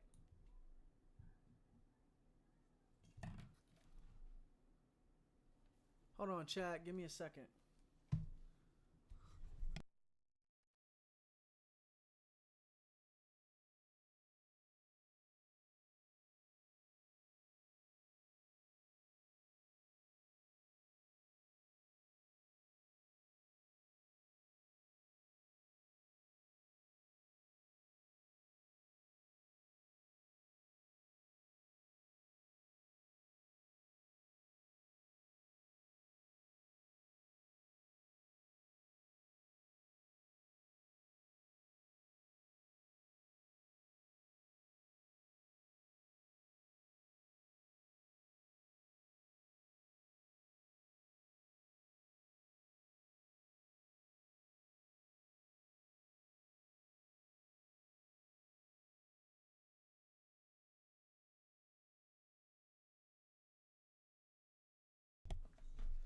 My bad, chat. People screaming and stuff, so I was like, what the hell's going on? Okay.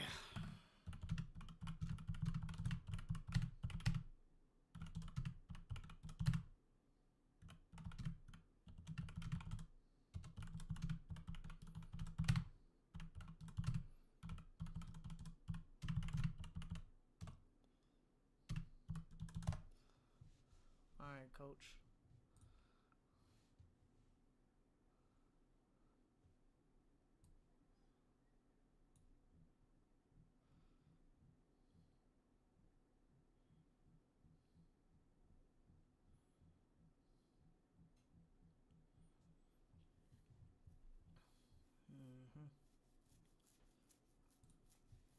So we got two sources, man. We might just go off of these two sources, bro. Feel like that's all we need, bro. I don't even care, bro. I mean, niggas know where I got my info.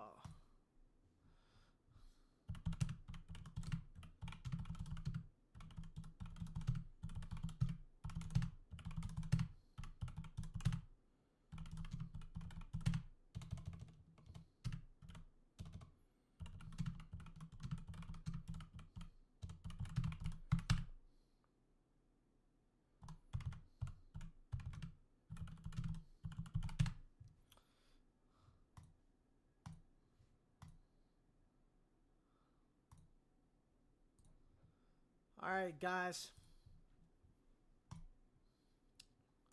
We trying to see what's popping, man. We trying to see what's truly good, man.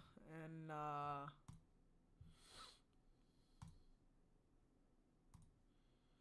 we trying to get going, man. We trying to get going. And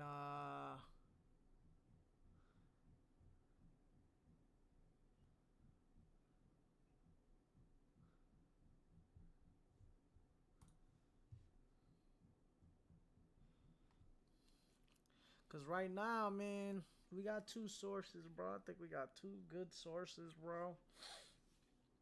I mean, cause we could just go back and even get more stuff from that elements of moral philosophy as well, if we truly wanted to.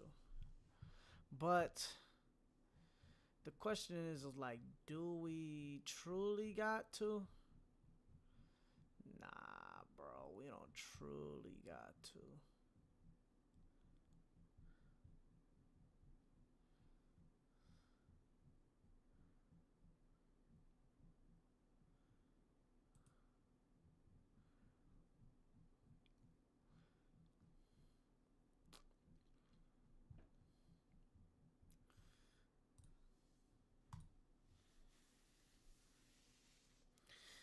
And we trying to find, man. I'm trying to think if, because my sister sent me, excuse me. My sister sent me some stuff in terms of how to create more lectures that's more clean and stuff instead of the Google Slides.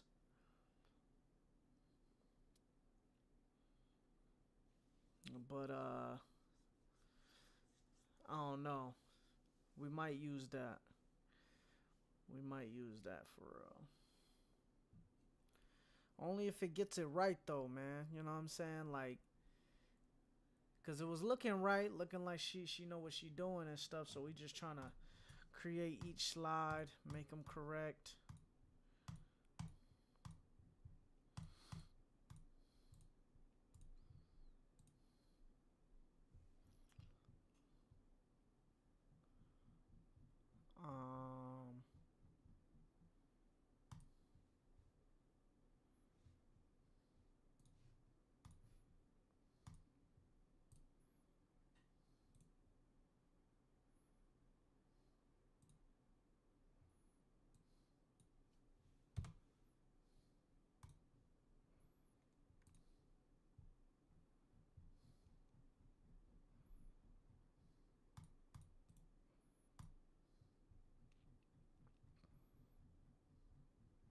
Probably about to just roll with this for real.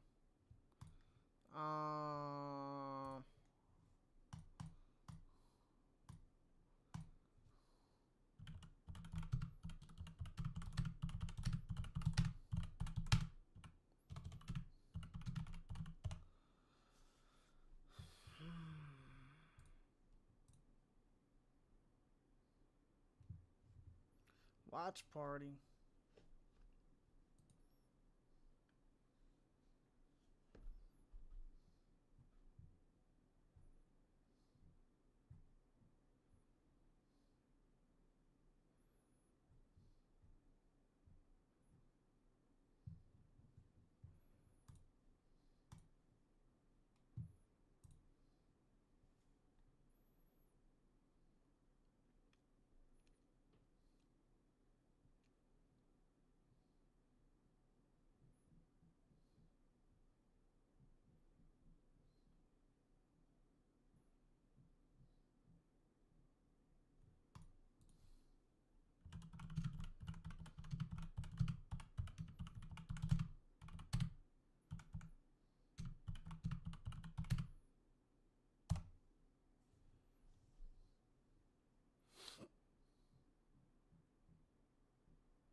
Hit two. Two. Oh, shoot. Look me in my eyes, it's homicide now rolling. Big ass glide now when I'm outside, the baby stolen. They came outside, them niggas scared.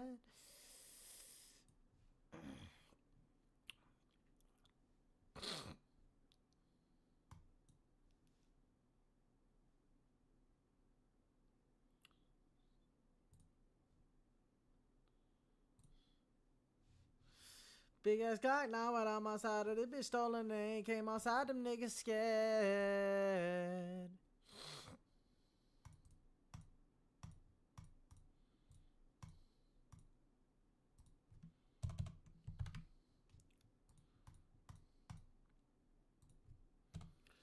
Remember, guys, morality depends on God. That's the idea of divine command theory.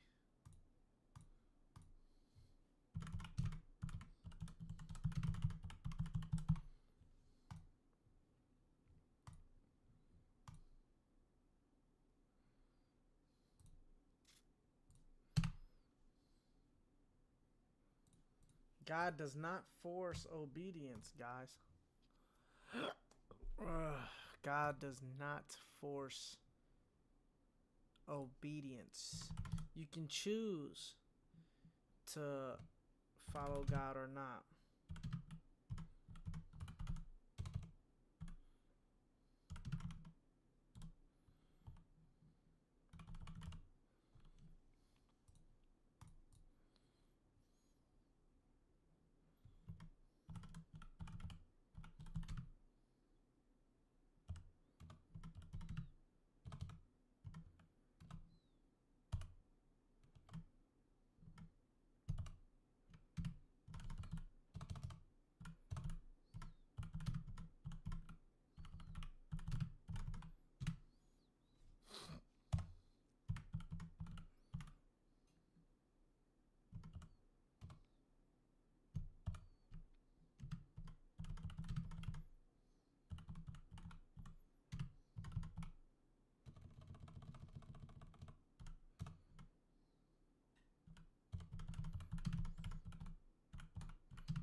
Alright, guys, we just starting off, man. We just trying to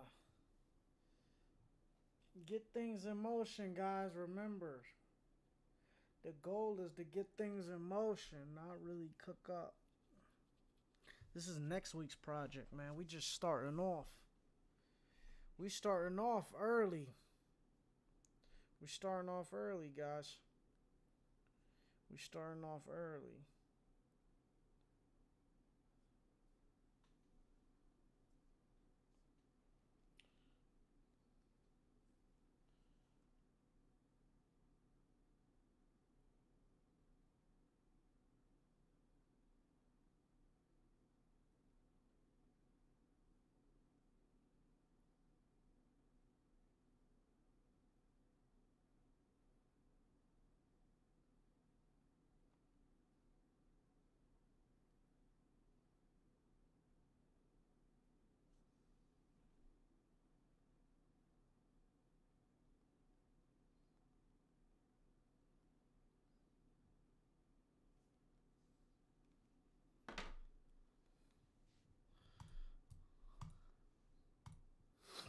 Man, this sucks that I get banned every single time, bro. I hop on YouTube and try to stream a video for you guys, bro. Like, I be getting banned, bro. And it's like, damn, I might just have to react to videos and just drop them, you know what I'm saying? Drop them. Because at the end of the day, bro, it's like, it's some BS, bro, the way they do things like that, man.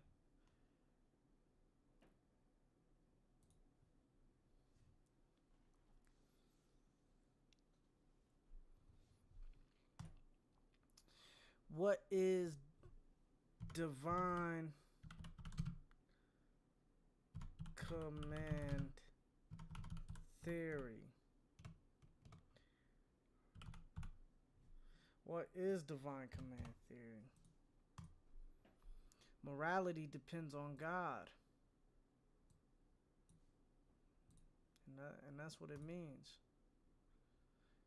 It's dependent on God, not independent of God. It is God. Morality is God itself, buddy.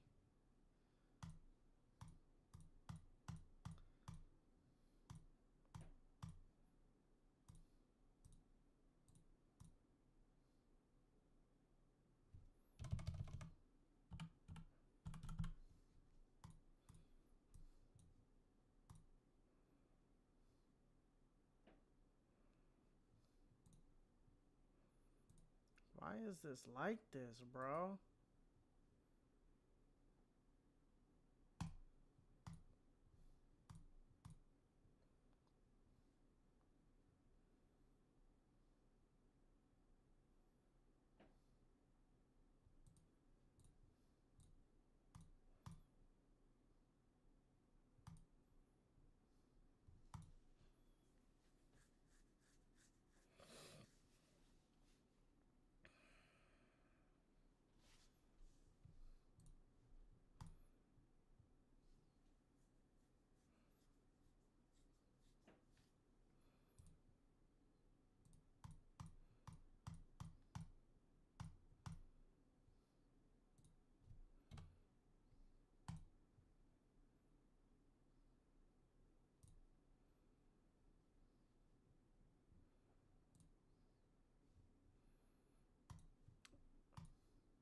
I wonder how much more like divine command theory is actually talked about in this book.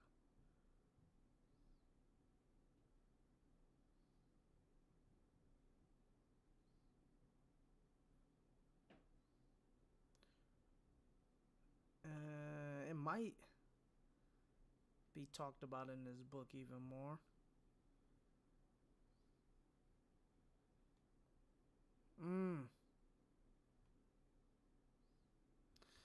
So we gotta come back to this book when we get into Kant. When we get into Kant, guys, we gotta come back to this book. This book is amazing, bro.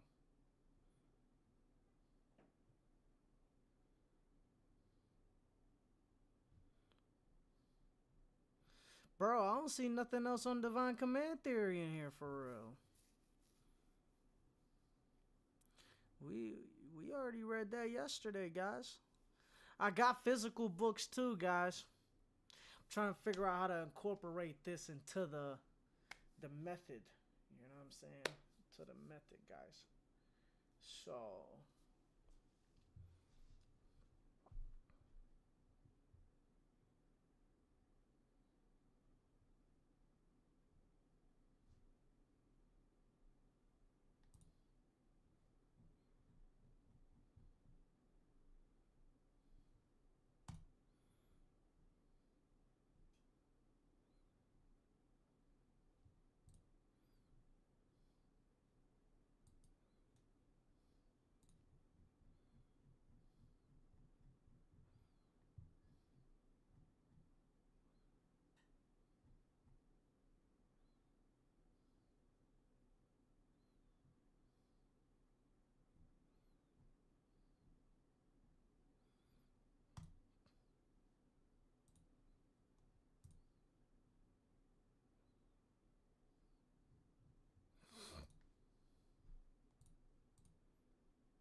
Next week, guys, we getting into this more, guys. Trust me.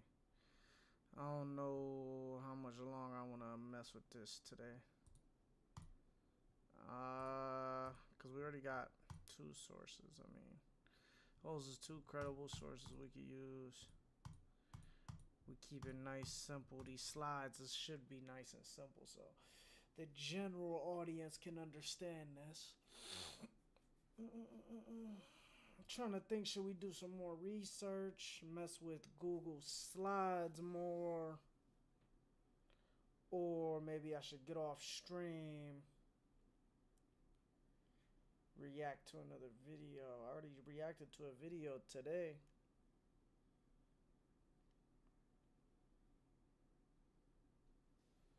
What we about to, oh, we about to be 2 hours in. Maybe we should do one more thing before we get off, man. Another 15 minutes or something.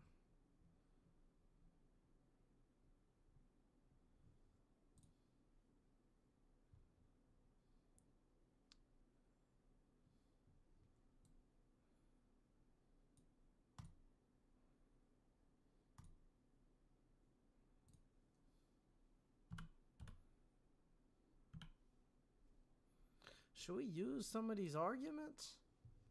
Like the cosmological arguments, but that's more arguing for God's existence, I guess. Not necessarily divine command theory of morality.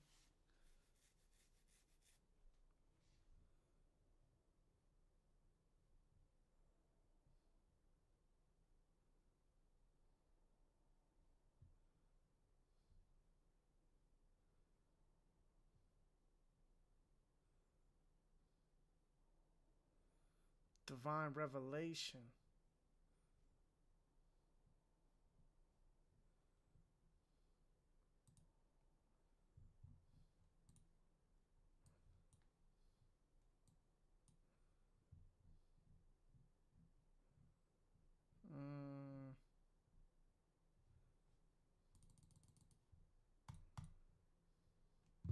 Augustine of Hippo.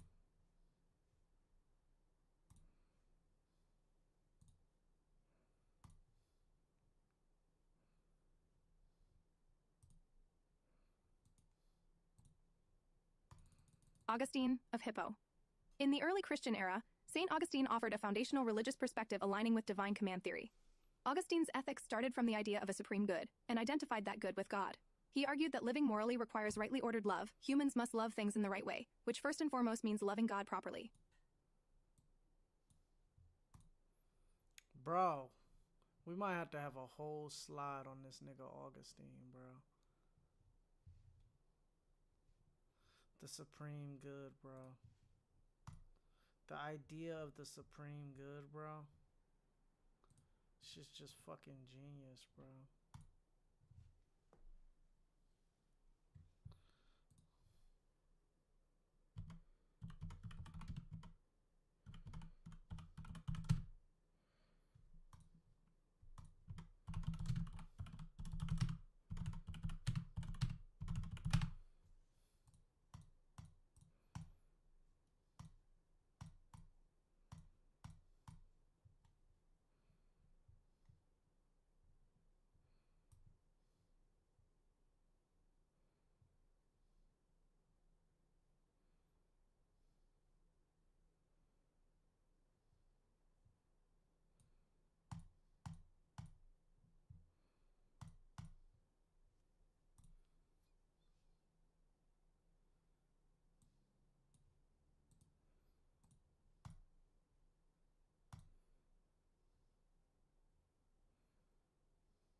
He identified, St. Augustine identified God as the supreme good.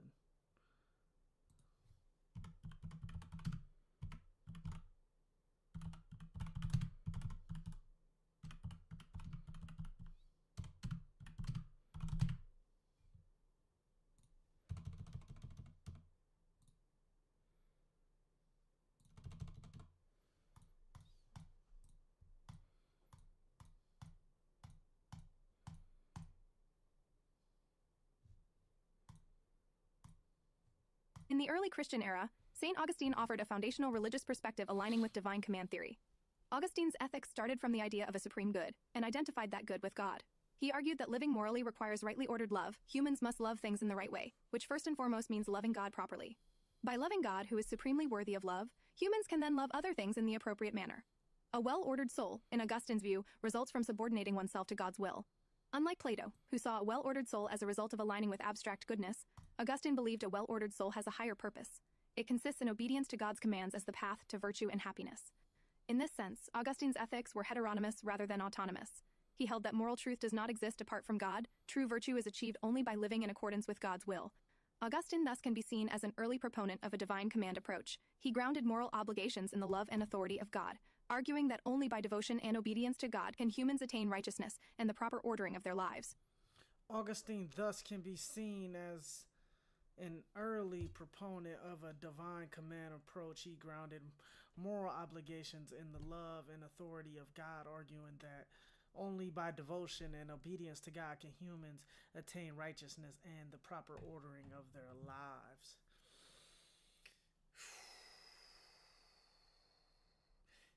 Hearing from these philosophers such as Augustine makes me believe Jesus Christ is God even more, bro.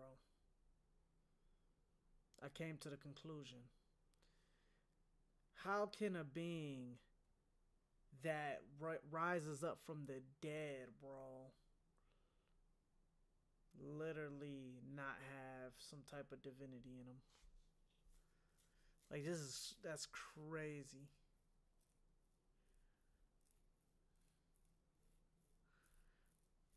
And I always take the, secular point of view as well. It's like, even if the story is like unreal, we could point out metaphysical arguments in which we can see that the highest form of the good is God. In terms of like a Platonic approach, if you want to get secular on it. You know what I'm saying? So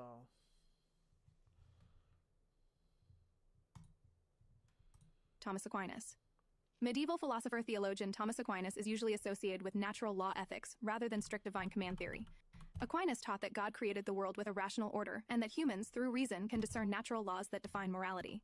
In Aquinas' view, something is moral if it furthers the proper end or purpose of human nature, as designed by God. This sounds like morality has an objective basis independent of arbitrary decree. Medieval philosopher-theologian Thomas Aquinas is usually associated with natural law ethics rather than strict divine command theory. Aquinas taught that God created the world with a rational order and that humans, through reason, can discern natural laws that define morality. In Aquinas' view, something is moral if it furthers the proper end or purpose of human nature, as designed by God. This sounds like morality has an objective basis independent of arbitrary decree. Indeed, Aquinas generally held that God's commands are not capricious. God commands us to do what is good for us given the kind of beings we are. For this reason, Aquinas is often seen as rejecting a pure voluntarist stance. However, it's important to note that for Aquinas, God is still the ultimate source of the moral order. God designed human nature, and thus when we say an act is naturally good or bad for us, it's because God created us to flourish in certain ways. Wow. So Aquinas argued that God designed us in a natural way to flourish in God's will to the highest degree. And that's why we can see that too much food for people or too much sex for people is bad, because God designed us in a way to flourish at high levels, and that is integrated with God's will and our ethics. Can't knock it. Some scholars have argued that Aquinas' theory can be viewed as a form of DCT once removed. God's will is reflected in the natural law. Philosophers Kelly James Clark and Anne Portenga, for example, defend a version of divine command theory based on Aquinas' moral theory. They point out that since God intentionally created human nature with certain purposes, God's commands flow from that divine decision. On this interpretation, morality still depends on God, because God could have made human nature differently. But given the nature he chose for us, even God cannot arbitrarily change moral truths without contradicting his own plan. In Aquinas' own words, God's omnipotence does not include the power to make contradictions true or to sin. Commanding what is intrinsically evil would be a kind of failure or irrationality, which is impossible for an all-good, all-powerful God. So in Aquinas' view, a God that commands evil is very irrational and leads to contradictions. Thus, Aquinas believed that God cannot command outright cruelty or sinfulness, not because there is a higher law above God, but because such acts are by definition contrary to God's perfectly good nature and reason. In sum, Aquinas contributed a nuanced view. Moral law is rooted in God's rational order of creation, ensuring that God's commands are in harmony with human good rather than arbitrary fiats. Wow. Wow, wow, wow, wow, wow, wow, wow.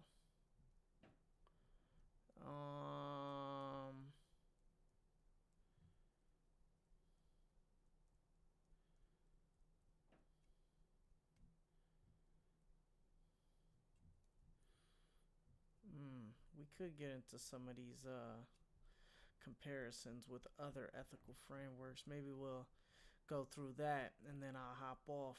I got some places I gotta go. We'll probably just do that for real. Yeah, that'll be good just to get another overview. Another overview for real.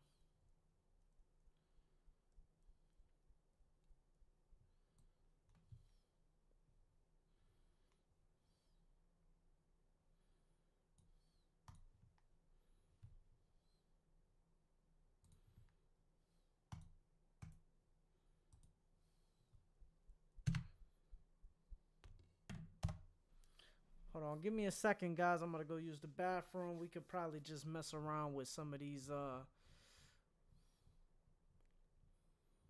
comparisons with other ethical frameworks so we can get a good overview on a comparison. You know what I'm saying?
Yeah. Other ethical frameworks, man. Other ethical frameworks. Alright, man. We gonna see what's popping, man.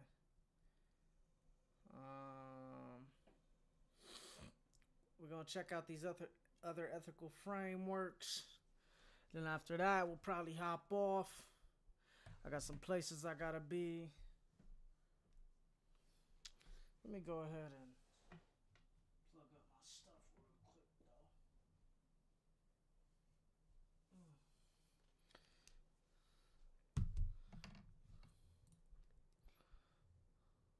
Comparison with other ethical frameworks. Divine command theory offers a distinct answer to the question, what makes an action right or wrong? It's helpful to compare DCT to other major ethical frameworks to appreciate its unique claims. Natural law theory versus DCT, both are theistic in origin, but natural law theory says moral standards are rooted in human nature and reason, even if ultimately designed by God. In natural law, moral truths are discovered as part of the created order, whereas in DCT, moral truths are commanded by God's will. Natural law emphasizes that even God cannot alter certain moral principles because they are logically built into creation. Natural law emphasizes that. Wait, in natural law, moral truths are discovered by reason as a part of the created order, whereas DCT, moral truths are commanded by God's will. DCT, especially in strong forms, emphasizes God's freedom to decree moral laws. A DCT proponent might say natural law is just God's indirect way of commanding, but a natural law theorist sees morality as more inherently rational and less contingent on arbitrary decree. I think Steven Pinker is a natural law theorist. Kantian deontology versus DCT. Immanuel Kant's deontological ethics bases morality on human reason and the categorical imperative rather than divine will. Kant argued that moral law comes from our own rational nature. We are self-legislating. In Kantian ethics, an action is moral if it can be willed as a universal law by rational agents, and we follow duty out of respect for the moral law itself. By contrast, divine command theory is heteronymous. The law is given by God, an external authority. As one summary puts it, Kantianism maintains that humans make the moral law universal, whereas divine command theory maintains that God makes the moral law universal.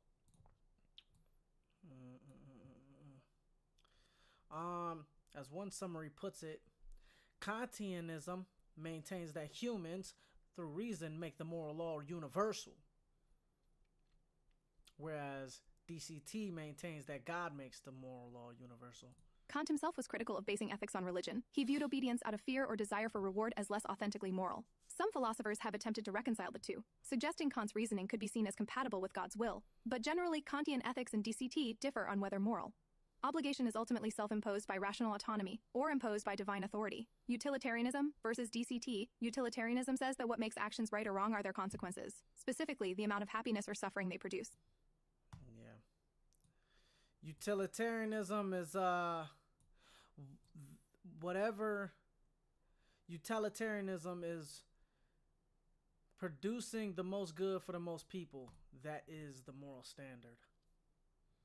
Utilitarianism versus DCT. Utilitarianism says that what makes actions right or wrong are their consequences, specifically the amount of happiness or suffering they produce. Under utilitarian reasoning, an action can be right in one situation if it leads to better overall outcomes, but wrong in another if it doesn't. Divine command theory, in contrast, does not evaluate actions by outcomes but by fidelity to God's instructions.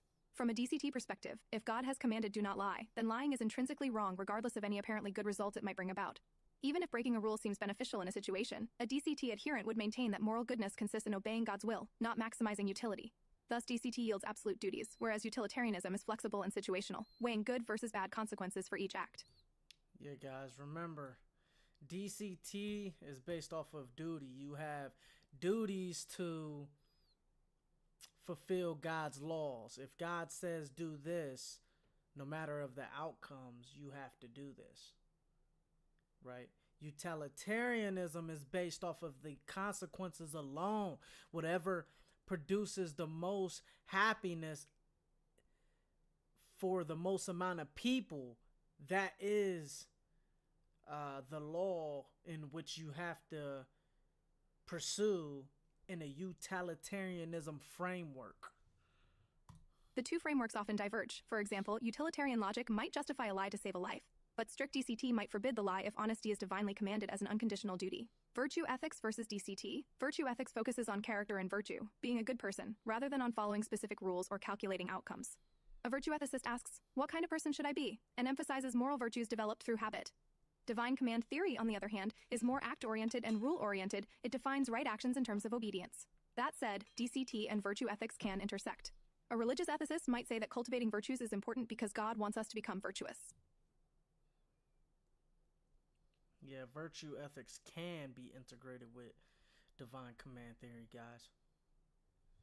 Virtue ethics versus DCT. Virtue ethics focuses on character and virtue, being a good person, rather than on following specific rules or calculating outcomes. A virtue ethicist asks, what kind of person should I be? And emphasizes moral virtues developed through habit. Divine command theory, on the other hand, is more act-oriented and rule-oriented. It defines right actions in terms of obedience. That's why I was always taking a position right now, because I'm still on my spiritual journey.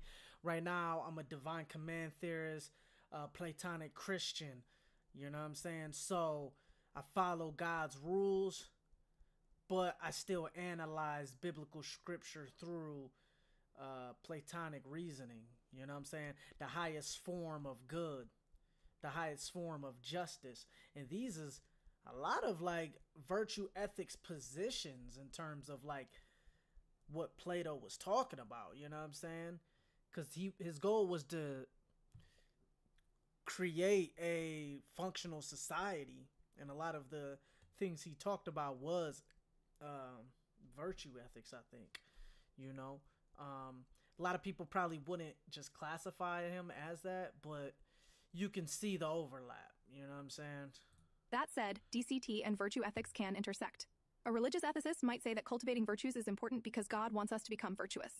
Augustine's approach, for instance, had a strong emphasis on the virtue of charity as commanded by God.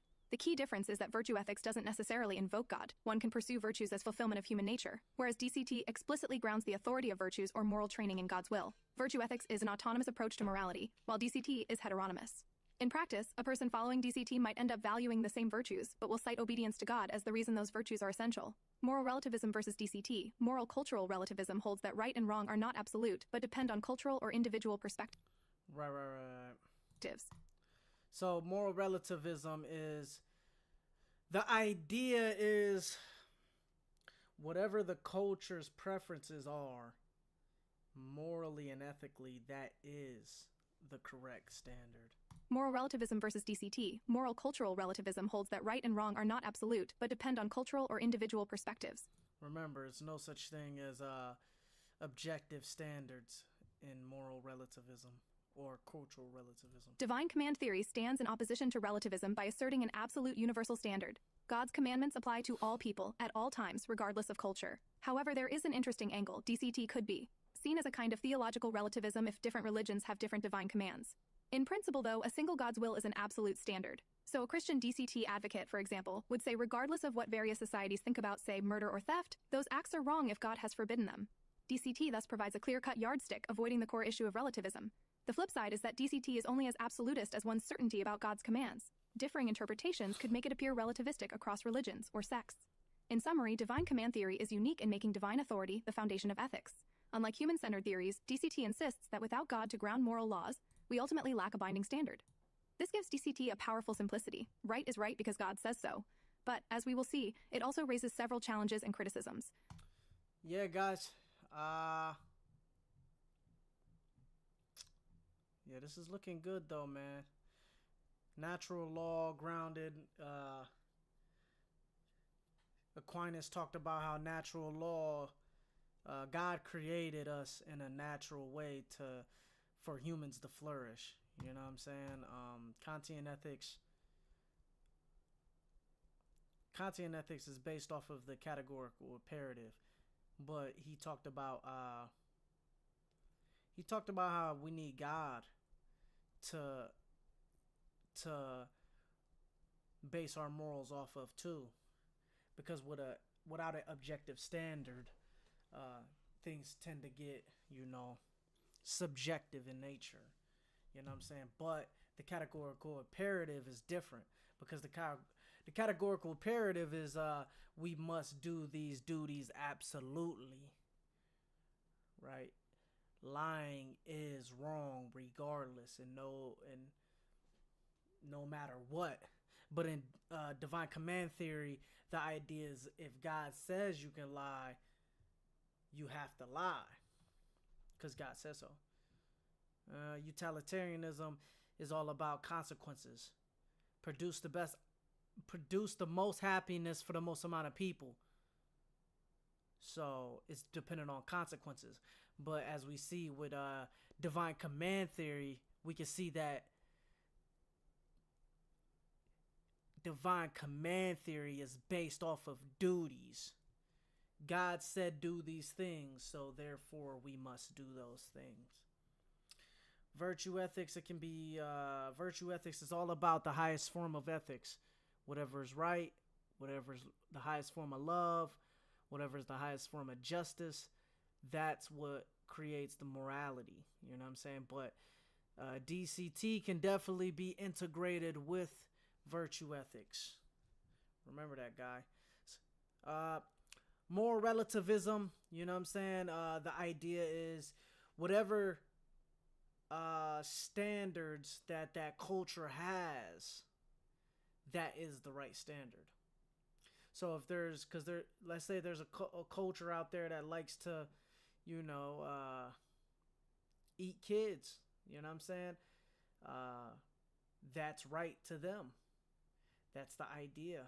But in terms of DCT, DCT is basically whatever God commands is right, no matter what culture says is right. So, 100%, guys. It seems like we got a lot of work done, man. You know, almost 2.5 hours in, man. We created a lot for this divine command theory, man, lecture. We're gonna be back at it. We're gonna be back at it definitely next week. We just started this. This was really a lecture for next week for us to create, but we started early, got it in, did pretty decent, got some decent sources on this, you know what I'm saying? So, hey, thank y'all for tuning in, man. I really appreciate it a lot, man. Y'all stay safe out there, man. Message me, like, comment, subscribe, man, and let me know what you guys want me to create next in terms of the next lecture, man. You know, thank y'all for watching, man. I love y'all, man. Peace.